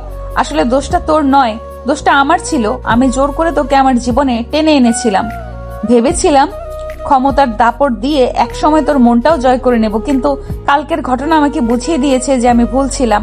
আমি তোকে অনেক বেশি সাফোকেশন দিয়ে ফেলেছি। এসব কি বলছেন আপনি? আপনি তো আমাকে ভালোবাসতেন, আমাকে আগলে রাখতেন। হ্যাঁ, আপনার প্রকাশের ধরনটা অন্যরকম ছিল, কিন্তু আমি তো এখন সেটা বুঝতে পারছি। আপনি প্লিজ আগের মতো হয়ে যান। আমাকে বিরক্ত করুন, আমার সাথে ঝগড়া করুন, তবুও এভাবে অচেনা হয়ে থাকবেন না। অনেক দেরি হয়ে গিয়েছে নীরব। তোর প্রতি আমার সেই মায়াটা কাল তোর কথার আঘাতে ভেঙে চুরমার হয়ে গেছে। আমি চাই না কেউ আমাকে লোভী বা গোল্ড ডিগার বলুক। আমি চাই না আমার জন্য তোর ক্যারিয়ার বা তোর সম্মান নষ্ট হোক। আমি অনেক ভেবে দেখলাম, তোকে মুক্তি দেওয়াটাই এখন আমার জন্য একমাত্র প্রায়শ্চিত্ত। মুক্তি মানে? আপনি কি বলতে চাইছেন আমি বুঝতে পারছি না। আপনি কেন বারবার মুক্তির কথা বলছেন? এই নে এই ফাইলটা, এখানে ডিভোর্স পেপার আছে। আমি অলরেডি সাইন করে দিয়েছি। কাল তুই এটা নিয়ে চলে যাবি। তোর বাবার ধারের সব টাকা আমি মওকুফ করে দিয়েছি।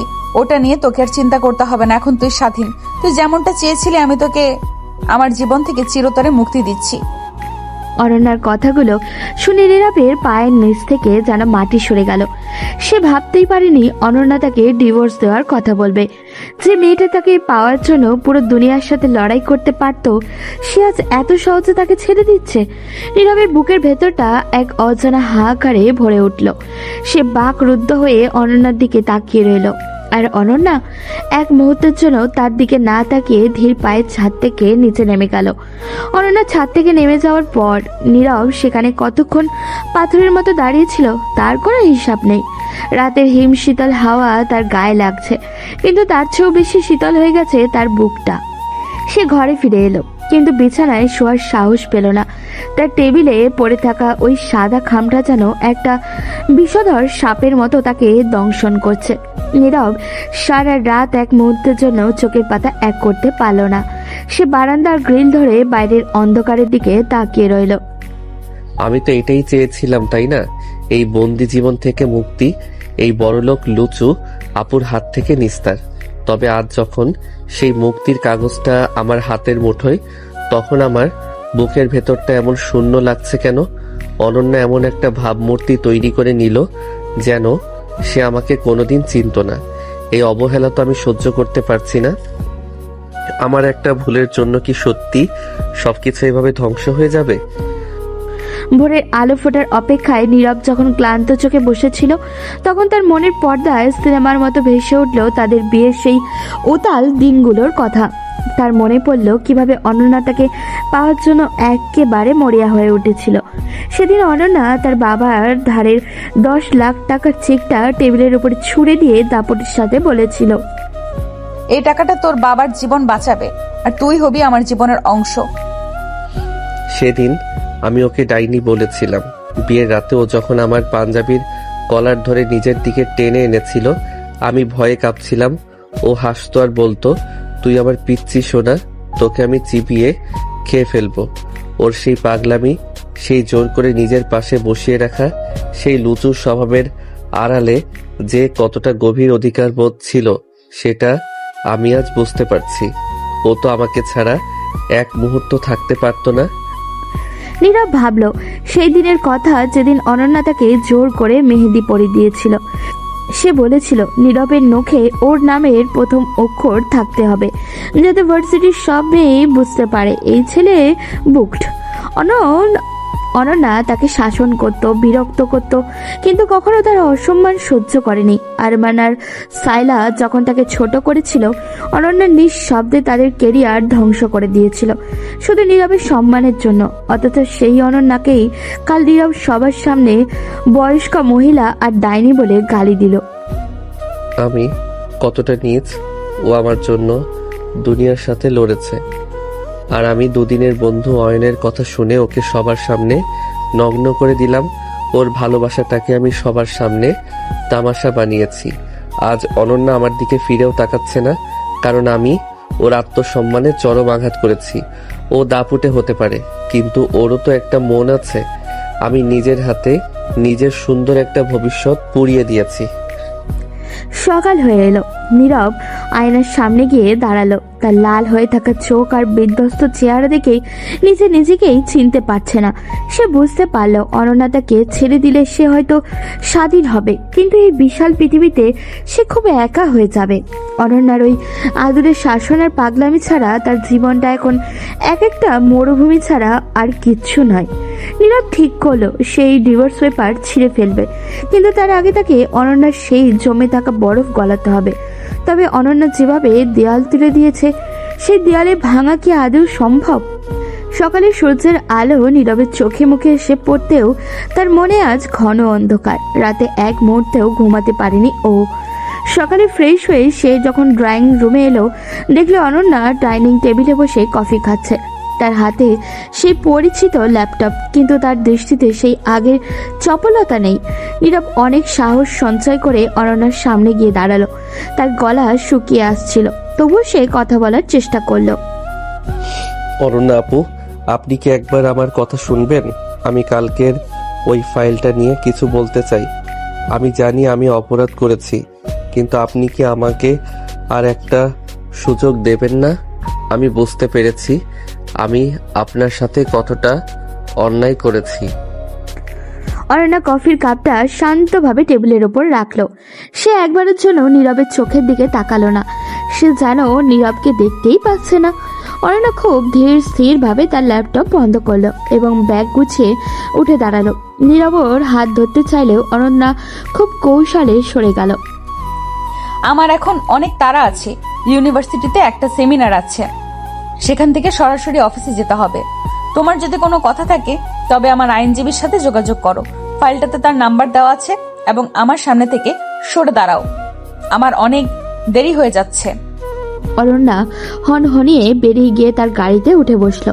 নীরব মূর্তির মতো দাঁড়িয়ে রইল কিছুক্ষণ, কিন্তু পরক্ষণেই তার মনে হলো আজ যদি সে অনন্যাকে এভাবে যেতে দেয় তবে হয়তো সারা জীবনের জন্য সে তাকে হারিয়ে ফেলবে। নীরব আর একটা মুহূর্ত সময় নষ্ট করলো না। সে তার বাইকটা বের করে পাগলের মতো অনন্যার গাড়ির পিছনে নিল। শহরের জ্যাম আর রাস্তার সিগন্যাল পেরিয়ে সে যখন ইউনিভার্সিটিতে পৌঁছালো দেখলো অনন্যা লাইব্রেরির সামনে সেই চত্বর দিয়ে হেঁটে যাচ্ছে যেখানে কাল নীরব তাকে অপমান করেছিল। সেখানে আজও অনেক ছাত্রছাত্রীর ভিড় করে আছে। অনন্যা আপু, দাঁড়ান। আপনি এভাবে আমাকে অবহেলা করে চলে যেতে পারেন না। আমি জানি আপনি আমাকে শাস্তি দিতে চাইছেন, কিন্তু এই নিঃশব্দতা আমি সহ্য করতে পারছি না। দয়া করে একবার আমার দিকে তাকান। অনন্যা থামলো না, সে তার গতি আরো বাড়িয়ে দিল। কালকের মতো আজও অয়ন আর তার বন্ধুরা সেখানে উপস্থিত ছিল। তার নীরবকে দেখে আবারও টিস করতে শুরু করলো। অয়ন হাসতে হাসতে এগিয়ে এলো নীরবের দিকে। কিরে গোল্ডিগার, আজ আবার পিছু নিয়েছিস কেন? তোর দাপুটে আপু কি তোকে লাথি মেরে বের করে দিয়েছে? কাল তো খুব হিরো সেজেছিলি, আজকে না আবার ওনার পেছনে কুকুরের মতো ঘুরছিস। টাকা কি ফুরিয়ে গেল নাকি? নীরব অয়নের কথার কোনো উত্তর দিল না। তাই সমস্ত মনোযোগ এখন শুধু অনন্যার দিকে। সে বুঝতে পারল কাল সে এই মানুষের সামনেই অনন্যাকে অপমান করেছিল, তাই আজ এদের সামনেই তাকে নিজের ভুল সংশোধন করতে হবে। নীরব দৌড়ে গিয়ে অনন্যার সামনে দাঁড়ালো এবং সবাইকে অবাক করে দিয়ে সরাসরি অনন্যার পা জড়িয়ে ধরে মাটিতে বসে পড়ল। পুরো চত্বর এক মুহূর্তের জন্য পিনপতন নীরবতা নেমে এলো। অয়নার তার বন্ধুরা থমকে গেল। অনন্যা নিজেও চমকে গিয়ে স্থির হয়ে দাঁড়িয়ে পড়ল। অনন্যা আপু, আমি জানি আমি অনেক বড় নীচ। আমি কাল সবার সামনে আপনার সম্মান ধুলোয় মিশিয়েছি। আমি আপনার ভালোবাসাকে চিনতে পারিনি। আপনি আমার বাবার জীবন বাঁচিয়েছেন, আমাকে আগলে রেখেছেন, আর আমি এক মুহূর্তের রাগে আপনার সব ঋণ অস্বীকার করেছি। আমি সবার সামনে আপনার কাছে হাত জোর করে ক্ষমা চাইছি। আপনি যা বলবেন আমি তাই করব, কিন্তু আমাকে ছেড়ে যাওয়ার কথা বলবেন না। আমি আপনার এই মায়ের খাঁচাতেই সারা জীবন বন্দি থাকতে চাই। নীরব, এসব কি করছিস তুই? ওঠ বলছি, সবাই দেখছে। তুই কি পাগল হয়ে গেছিস? তোর কি কোনো আত্মসম্মান নেই? না, আমার কোনো আত্মসম্মান নেই আপনার সামনে। আপনি তো বলেছিলেন আমি আপনার প্রপার্টি, তবে আজ আপনার প্রপার্টি আপনার কাছে ক্ষমা চাইছে। আপনি আমাকে যা ইচ্ছা বলুন, তবু আমাকে ওই ডিভোর্স পেপারে সাইন করতে বলবেন না। আমি এই অয়ন আর সবার সামনে বলছি, আমি আপনাকে ভালোবাসি। আপনার ওই পাগলামি আর লুচু স্বভাবের আদরেই আমি থাকতে চাই। আমার এই ভুলের জন্য আপনি আমাকে 1000টা চড় মারুন, কিন্তু দয়া করে পর করে দেবেন না।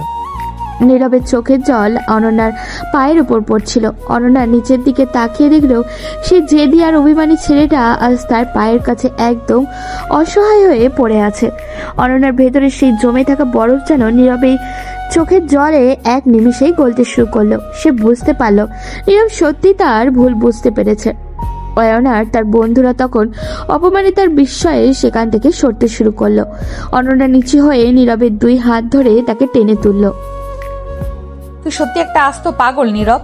কাল আমাকে সবার সামনে কাঁদিয়েছিস, আর আজ সবার সামনে আমাকে আবার দুর্বল করে দিলি। তুই কি ভেবেছিস আমি এত সহজে তোকে ছেড়ে দেব? আমি তো শুধু দেখতে চেয়েছিলাম তুই আমাকে ছাড়া কতটা সময় থাকতে পারিস। এখন তো পুরো ক্যাম্পাসের মেয়েদের কাছে আমি ভিলেন হয়ে গেলাম রে। সবাই ভাববে আমি তোকে জাদু করেছি। জাদু তো আপনি করেছেনই, আপনার ওই দাপটের জাদু। আমি আর কোনোদিন কারো কথা শুনবো না। আপনি যেমন আমি আপনাকে সেইভাবেই গ্রহণ করেছি। এখন চলুন বাড়ি যাই। আমার এই ভিড়ের মাঝে আর এক মুহূর্ত থাকতে ইচ্ছে করছে না।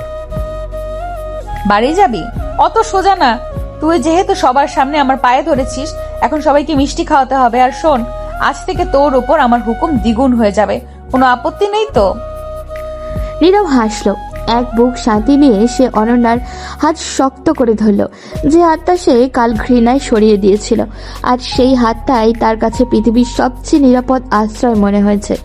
অনন্যা আবারও সেই দাপুটে বড়লোক আপুর রূপে ফিরে এলো, কিন্তু এবারে দাপুটে শুধু ভালোবাসা আর অধিকার বোধ মিশে আছে। তারা দুজনে একসাথে গাড়ির দিকে হেঁটে চলল। আর পেছনে ফেলে এলো একরাশ ঘৃণা আর অপবাদ। অনন্যা নীরবের হাত ধরে তাকে মাটি থেকে টেনে তুলল। নীরবের চোখে তখন জল চিকচিক করছে, কিন্তু মুখে এক অদ্ভুত প্রশান্তি। ঠিক সেই সময় অয়ন পেছন থেকে তাচ্ছিল্যের সুরে হাসতে হাসতে আবারও কিছু বলতে চাইলো। ক্যাম্পাসের ছাত্রছাত্রীরা তখন গোল হয়ে দাঁড়িয়ে এই দৃশ্য দেখছিল। অনন্যা বুঝতে পারল, আজ যদি সে অয়নকে উচিত শিক্ষা না দেয় তবে নীরবের এই আত্মত্যাগ আর ভালোবাসা কোনো মূল্যই থাকবে না। সে নীরবের হাত শক্ত করে ধরে অয়নের সামনে গিয়ে দাঁড়ালো। কিরে অয়ন, কাল থেকে তো অনেক নীতিবাক্য শোনাচ্ছিস। নীরবকে গোল্ড ডিগার বললি, আমাকে বললি হাসাহাসি করলি, আমাকে নিয়ে হাসাহাসি করলি, এখন কি করবি, কি বলবি? নীরব তো আমার পায়ে ধরে ক্ষমা চাইলো। তুই তো ভেবেছিলি আমাদের সম্পর্কটা শুধু টাকার উপর টিকে আছে, তাই না? এবার তুই আর তোর চামচারা ভালো করে শুনে রাখ। না আপু, আমি তো ভুল কিছু বলিনি। একটা অসমবয়সী বিয়ে, তার উপর টাকার দাপট, এগুলো তো সমাজ ভালো চোখে দেখে না। নীরব শুধু আপনার টাকার লোভে আপনার কাছে ফিরে এসেছে, এটা তো পরিষ্কার। সমাজ কি চোখে দেখে সেটা বড় কথা নয়। সমাজ আমাদের ভাত দেয় না। তুই যাকে টাকার লোভ বলছিস সেটা আসলে ওর সরলতা। নীরব চাইলে আজ ডিভোর্স পেপারে সই করে কোটি টাকা নিয়ে শান্তিতে থাকতে পারত। আমি ওকে সব দেনা পাওনা থেকে মুক্তি দিয়েছিলাম, কিন্তু ও ফিরে এসেছে কারণ ও আমাকে ভালোবাসে। ভালোবাসা কি সেটা তুই বুঝবি না অয়ন, কারণ তোর কাছে সম্পর্ক মানে লেনদেন। আর শোন, বয়স তো একটা সংখ্যা মাত্র। মন মিললে সেখানে 20 বছর বা 30 বছরের ব্যবধান কোনো ব্যাপারই না। অয়ন, তুই আমাকে অনেক ছোট করেছিস। কাল আমি নিজের উপর নিয়ন্ত্রণ হারিয়ে অনন্যা আপুকে অনেক কথা শুনিয়েছিলাম, কিন্তু আজ আমি বুঝতে পেরেছি যে মানুষটা বিপদে আমার বাবার পাশে দাঁড়িয়েছে, যে মানুষটা আমার ছোট ছোট সব ইচ্ছার খেয়াল রাখে, তার চেয়ে বড় আপন আমার কেউ নেই। বড়লোক হলেই কি সে মানুষ হতে পারে না? বড়লোক বলে কি তার ভালোবাসাটা মিথ্যা হয়ে যায়? তুই আজ আমাদের অপমান করে আসলে নিজের নিচু মানসিকতাকেই সবার সামনে তুলে ধরেছিস। নীরবের সাহসী কথাগুলো শুনে পুরো ক্যাম্পাস এক পিনপতন নীরবতাতে নেমে এলো। অয়ন কোনো উত্তর দিতে পারল না, সে মাথা নিচু করে দাঁড়িয়ে রইল। অনন্যা এবার ভিড়ের দিকে তাকিয়ে বেশ জোর গলায় সবার উদ্দেশ্যে বলতে শুরু করলো। আপনারা যারা ভাবছেন নীরব টাকার লোভে আমাকে বিয়ে করেছে, তারা ভুল ভাবছেন। আমি ওকে জোর করে নিজের জীবনে এনেছিলাম ঠিকই, কিন্তু ওই ওর সততা আর মায়া দিয়ে আমাকে বদলে দিয়েছে। প্রেম বা ভালোবাসা কখনোই বয়স দেখে হয় না, ব্যাংক ব্যালেন্স দেখে হয় না। ভালোবাসা হয় দুটো মনের মিল থেকে। নীরব আজ প্রমাণ করে দিয়েছে যে ও এই সম্পর্কের প্রতি কতটা দায়িত্বশীল। এখন আপনাদের কারোর যদি কোনো আপত্তি থাকে তবে সামনাসামনি বলুন। আমাদের ভালোবাসা কোনো লুকোচুরির বিষয় নয়। অনন্যার তেজস্বী কথা আর নীরবের প্রতি তার অগাধ বিশ্বাস দেখে ক্যাম্পাসের সাধারণ ছাত্রছাত্রীরাও মুগ্ধ হয়ে গেল। হঠাৎই ভিড়ের মধ্যে থেকে একজন হাততালি দিয়ে উঠল। দেখা দেখি পুরো চত্বর তালিতে মুখরিত হয়ে উঠল। জুনিয়র সিনিয়র সবাই এখন অনন্যা আর নীরবের সম্পর্কের গভীরতা বুঝতে পেরেছে। অয়ের লজ্জায় আর অপমানে ভিড় ঠেলে সেখান থেকে দ্রুত পরে সরে পড়ল। সবার এই অভিনন্দন আর হাততালি যেন অনন্যা নীরবের অসমাপ্ত প্রেমকে এক পূর্ণতা দান করলো। কিরে পিচ্চি সোনা, এখন তো তুই হিরো হয়ে গেলি। দেখলি তো, সবাই আমাদের মেনে নিয়েছে। এখন তো আর আমাকে ডাইনি বা বুড়ি বলবি না তো? না আপু, আপনি তো আমার সে আদরে বড়লোক লুচু আপু, যে দাপট না দেখালে আমার ভাত হজম হয় না। আপনাকে ছাড়া আমি সত্যি অসম্পূর্ণ। চলুন এবার সবাই মিলে এই জয়টা সেলিব্রেট করি। অনন্যা নীরব হাসি মুখে সবার সামনে অভিনন্দনের জবাব দিতে লাগলো। তাদের জীবনের সেই কঠিন মেঘগুলো আজ কেটে গেছে। ক্ষমতার দাপট দিয়ে শুরু হওয়া এক অসম বিয়ে আজ প্রকৃত ভালোবাসার রঙে রঙিত হয়েছে। ক্যাম্পাস ছাড়ার সময় তারা একে অপরের হাতটা এত শক্ত করে ধরেছিল যে মনে হচ্ছিল পৃথিবীর কোনো ঝড়ই আর তাদের আলাদা করতে পারবে না। ভার্সিটির সেই উত্তাল ঘটনার পর অনন্যা আর নীরবের সম্পর্ক এক নতুন উচ্চতায় পৌঁছেছে। তাদের মধ্যে যে ভুল বোঝাবুঝি দেওয়াল ছিল তা চুরমার হয়ে গেছে। রাতে বাড়ি ফেরার পর অনন্যা আর নীরব দুজনেই যেন অনেক বেশি শান্ত। অনন্যার বাবা মা তাদের হাসি ভরা মুখ দেখে স্বস্তির নিঃশ্বাস ফেললেন। ডিনার শেষ করে নীরব যখন নিজের রুমে যাচ্ছিল তখন অনন্যা পেছন থেকে ওর হাত ধরল। তার চোখের দৃষ্টি আজ এক অদ্ভুত মায়া আর গভীর অধিকারবোধ। আজ থেকে তুই আর পাশের রুমে থাকবি না নীরব। যে দূরত্ব আমরা নিজেরা তৈরি করেছিলাম আজ তা শেষ করার সময় এসেছে। আজ আমাদের নতুন করে পথ চলা শুরু হোক। যা ফ্রেশ হয়ে আমার ঘরে আয়, আমি তোর জন্য অপেক্ষা করছি। নীরব এক মুহূর্তের জন্য থমকে গেল। সে বুঝতে পারল অনন্যা আজ কেন হুকুম করছে না, বরং নিজের সমস্ত ভালোবাসা দিয়ে তাকে ডাকছে। কিছুক্ষণ পর নীরব অনন্যার রুমে ঢুকলো। ঘরটা খুব সুন্দর করে সাজানো, হালকা সুগন্ধি মোমবাতির ঘ্রাণে চারপাশটা কেমন জানি ম ম করছে। অনন্যা বারান্দায় দাঁড়িয়ে রাতের আকাশের দিকে তাকিয়েছিল। নীরব ধীর পায়ে গিয়ে তার দিকে ঠিক পেছনে দাঁড়ালো। অনন্যা ঘুরে তাকাতেই দেখলো নীরবের চোখে মুখে লজ্জার আভা। কি রে, এত লজ্জা পাচ্ছিস কেন? তুই কি ভুলে গেছিস যে তুই আমার বিবাহিত স্বামী? আজ আর কোনো দাপট নেই, আজ আর কোনো বড়লোক লুচু আপুর হুকুম নেই। আজ শুধু তুই আর আমি। তুই আমাকে ক্ষমা করেছিস তো নীরব? আমি তোকে অনেক কষ্ট দিয়েছি না? ক্ষমা তো আমার চাওয়ার কথা ছিল অনন্যা। আপনি আমাকে আগলে রেখেছেন আর আমি আপনার সেই ভালোবাসাটা বুঝতে পারিনি। আমি সত্যি খুব ভাগ্যবান যে আপনার মতো একজন জীবন সঙ্গিনী পেয়েছি। আপনি যেমন দাপুটে তেমন আপনার মনটা অনেক নরম। আজ থেকে আমি আর আপনার হাত কোনোদিন ছাড়বো না। অনন্যা মুচকি হেসে নীরবের কলারটা ধরে তাকে একটু নিজের কাছে টেনে নিল। সে তার হাতের আঙুল দিয়ে নীরবের চুলের ভাঁজে খেলা করতে লাগলো। নীরবের বুকটা ধক করে উঠল।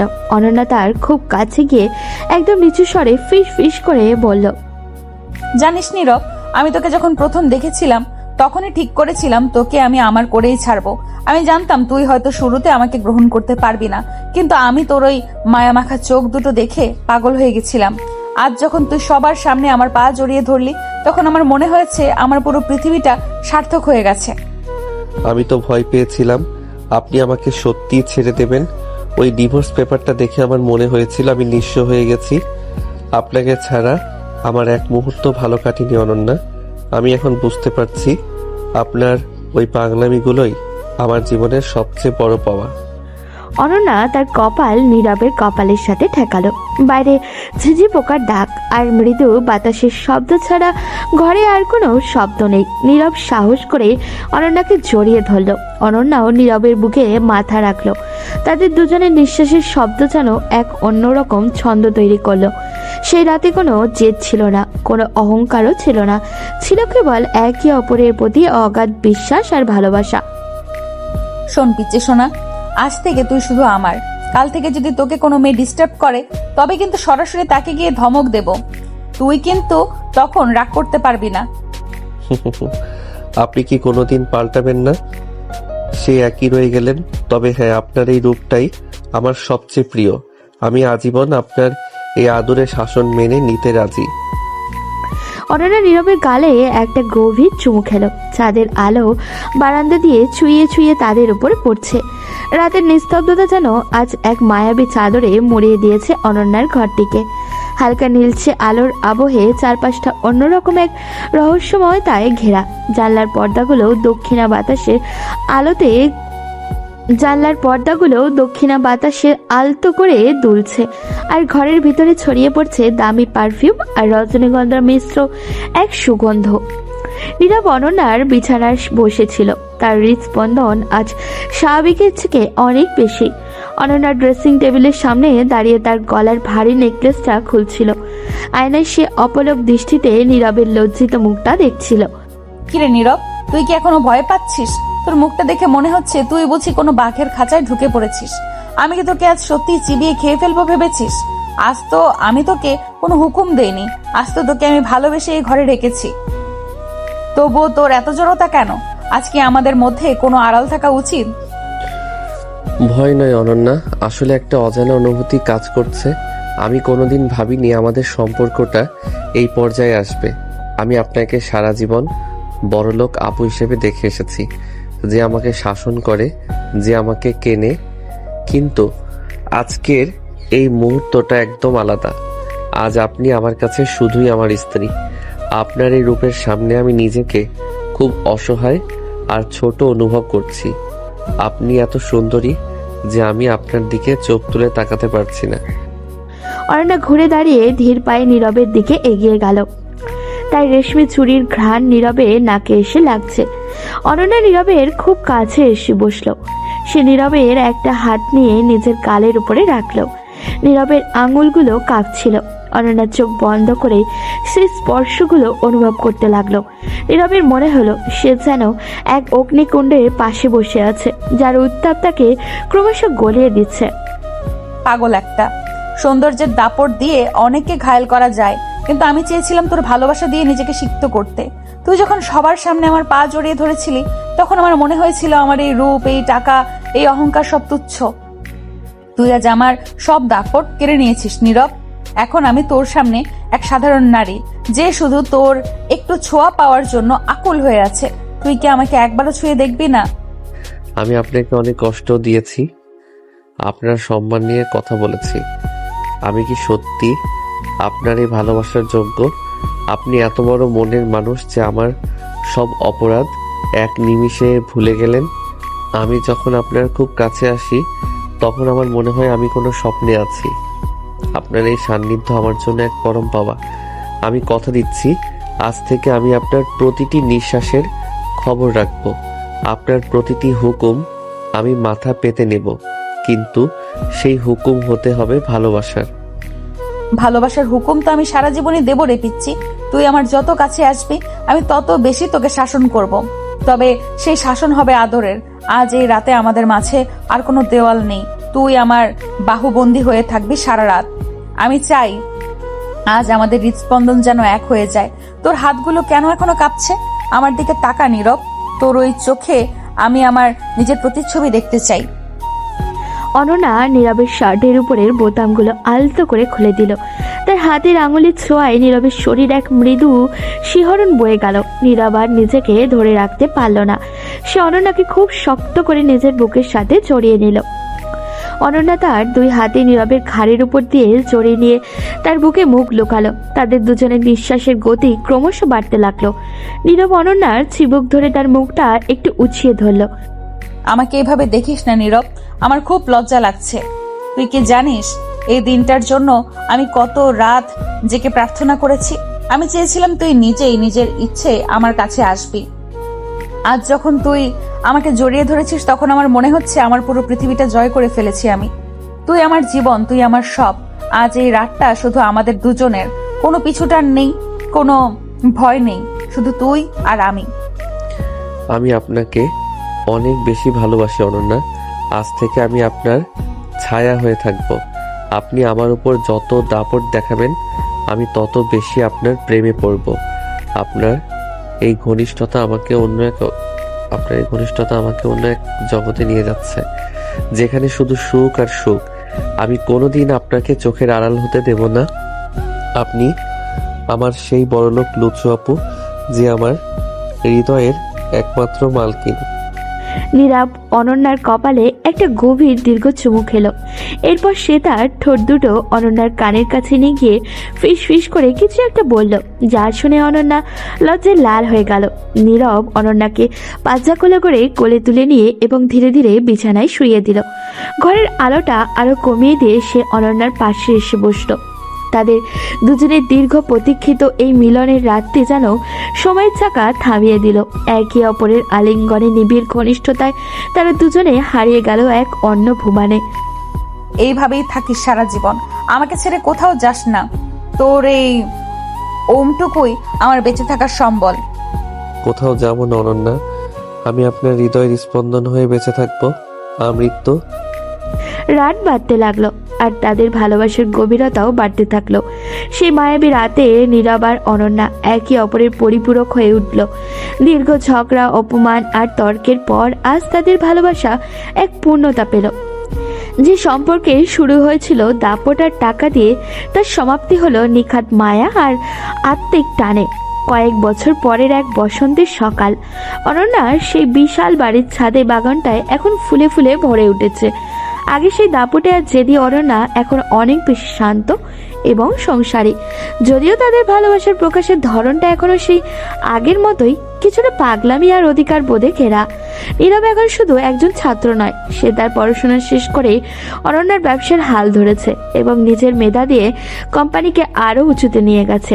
অনন্যা আজ ড্রয়িং রুমে বসে কফি খাচ্ছে আর নীরবের ফেরার অপেক্ষা করছে। এমন সময় নীরব দরজায় বেল দিল। এই যে মিস্টার বিজনেস টাইকুন, আজ ফিরতে তো দেরি কেন? তুই কি ভুলে গেছিস আজ আমাদের বিশেষ একটা দিন? অফিসের কাজ কি তোর বউয়ের চেয়েও বেশি দামি হয়ে গেল? আমি কিন্তু 1 ঘন্টা ধরে এই সোফায় বসে আছি। তোর শাস্তি হওয়া উচিত, আর সেই শাস্তি আমি নিজে ঠিক করব। ক্ষমা করবেন ম্যাডাম, আজ নতুন প্রজেক্টের মিটিং ছিল, তাই একটু দেরি হয়ে গেল। আর আপনার শাস্তির কথা মাথায় রেখেই তো আমি এই উপহারটা নিয়ে এসেছি। দেখুন তো এটা পছন্দ হয় কিনা। আপনি তো দামি জিনিসের ভক্ত, তাই আপনার জন্য এই বিশেষ নেকলেসটা অনেক খুঁজে বের করেছি। এবার কি আপনার রাগ একটু কমবে? নেকলেস দিয়ে কি আমার মন ভোলানো যায় রে গাথা? আমি কি চেয়েছিলাম তুই তাড়াতাড়ি আসবি আর আমরা একসাথে ছাদে গিয়ে কফি খাবো? তুই এখনো সেই আগের মতোই রয়ে গেলি, কাজের চাপে আমাকে প্রায় ভুলেই যাস। কিন্তু জানিস তো অনন্যা চৌধুরীকে ভুলে যাওয়া এত সোজা নয়। তুই যতই বড় বিজনেসম্যান হোস না কেন, আমার কাছে তুই এখনো সেই পিচ্চি নীরব। আমি কোনোদিন আপনাকে ভুলতে পারি অনন্যা? আমার জীবনের অস্তিত্বই তো আপনার কারণে। সেই দিনগুলোর কথা ভাবলে এখনো আমরা শিউরে উঠি। যখন আমি আপনাকে ভুল বুঝেছিলাম, আপনি যদি সেদিন আমার হাতটা শক্ত করে না ধরতেন, তবে আজ আমি কোথায় থাকতাম কে জানে। আপনি আমাকে শুধু টাকা বা আশ্রয় দেননি, আপনি আমাকে একটা পরিচয় দিয়েছেন।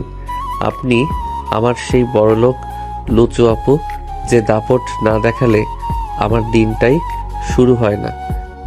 অরণ্য মুচকি হাসলো এবং নীরবের কলার ধরে তাকে নিজের খুব কাছে টেনে আনলো। তার চোখে এখন জয়ের আনন্দ নয়, বরং এক গভীর কৃতজ্ঞতার ছাপ। অনন্যা আর নীরবের এই পথ চলাটা সহজ ছিল না। সমাজ, বয়স আর মর্যাদার যে দেওয়াল ছিল তা তারা দুজনে মিলে জয় করেছে। অনন্যা নীরবের কপালে নিজের হাত রেখে পরম মমতায় আদর করে দিল। নীরব, মানুষ বলতো টাকা দিয়ে ভালোবাসা কেনা যায় না, কিন্তু আমি বলি টাকা দিয়ে হয়তো মন জয় করা যায় না, তবে ভালোবাসা আগলে রাখার জন্য যে শক্তি প্রয়োজন সেটা আমি তোর কাছ থেকে শিখেছি। তুই আমার জীবনের সবচেয়ে সুন্দর ভুল ছিলি, যেটা পরে আমার জীবনের শ্রেষ্ঠ প্রাপ্তি হয়ে দাঁড়িয়েছে। তুই কি কখনো ভেবেছিস আমাদের গল্পটা এইভাবে হ্যাপি এন্ডিং হবে? আমি সবসময় বিশ্বাস করতাম যে আপনার মনের ভেতরে যে মানুষটা আছে সে খুব পবিত্র। আপনি দাপট দেখাতেন কারণ আপনি আমাকে হারানোর ভয় পেতেন। আজ আর সেই ভয় নেই অনন্যা। আজ আমরা একে অপরের অবিচ্ছেদ্য অংশ। আমাদের এই সম্পর্কের গভীরতা মাপার সাধ্য এখন আর কারও নেই। আপনি কি জানেন, মা বাবা বলেছিলেন তারা নাকি শিগগিরই বাড়িতে নাতি নাতনির মুখ দেখতে চান। ও মা বাবা এত কিছু বলে ফেলেছেন? আর তুইও দেখি বেশ পেকে গেছিস। অফিসের কাজের চেয়ে ওর দিকে কি তোর মনোযোগ বেশি নাকি? শোন নীরব, আমি যেমন দাপুটে মা হব, তুই কিন্তু তেমনি লক্ষ্মী বাবা হবি। আমাদের সন্তান যেন তোর মতো শান্ত আর আমার মতো সাহসী হয়। অবশ্যই হবে। আপনার সাহস আর আমার ধৈর্য, এই দুয়ের মিশেলে আমাদের আগামী দিনগুলো আরো সুন্দর হবে। অনন্যা, আমি আজ সবার সামনে বলতে চাই, আমি আপনাকে অনেক বেশি ভালোবাসি। আপনার এই পাগলামি, এই শাসন আর এই লুচু স্বভাবের আদরেই আমি সারা জীবন বেঁচে থাকতে চাই। বাইরে তখন গোধূলি আলো মিলিয়ে গিয়ে আকাশের কোণে চাঁদ উঁকি দিচ্ছে। অনন্যা আর নীরব বারান্দায় গিয়ে পাশাপাশি দাঁড়ালো। অনন্যা নীরবের কাঁধে মাথা রাখলো আর নীরব তাকে জড়িয়ে ধরলো। তাদের জীবনের সব ঝড় ঝাপটা আজ শান্ত হয়ে গেছে। যে দাপুটে বড়লোক আপু একদিন জোর করে এক পিচ্ছি ছেলেকে বিয়ে করেছিল, আর সে তার ভালোবাসার মানুষের কাছে পরম শান্তিতে নিজেকে সমর্পণ করেছে। নীরব তার ভালোবাসার মানুষটিকে আগলে রাখার প্রতিশ্রুতি নিয়ে এক নতুন ভোরের প্রতীক্ষায় বিভোর। তাদের এই অসম প্রেম কাহিনী আজ এক চিরস্থায়ী হ্যাপি এন্ডিং এর মাধ্যমে পূর্ণতা পেল।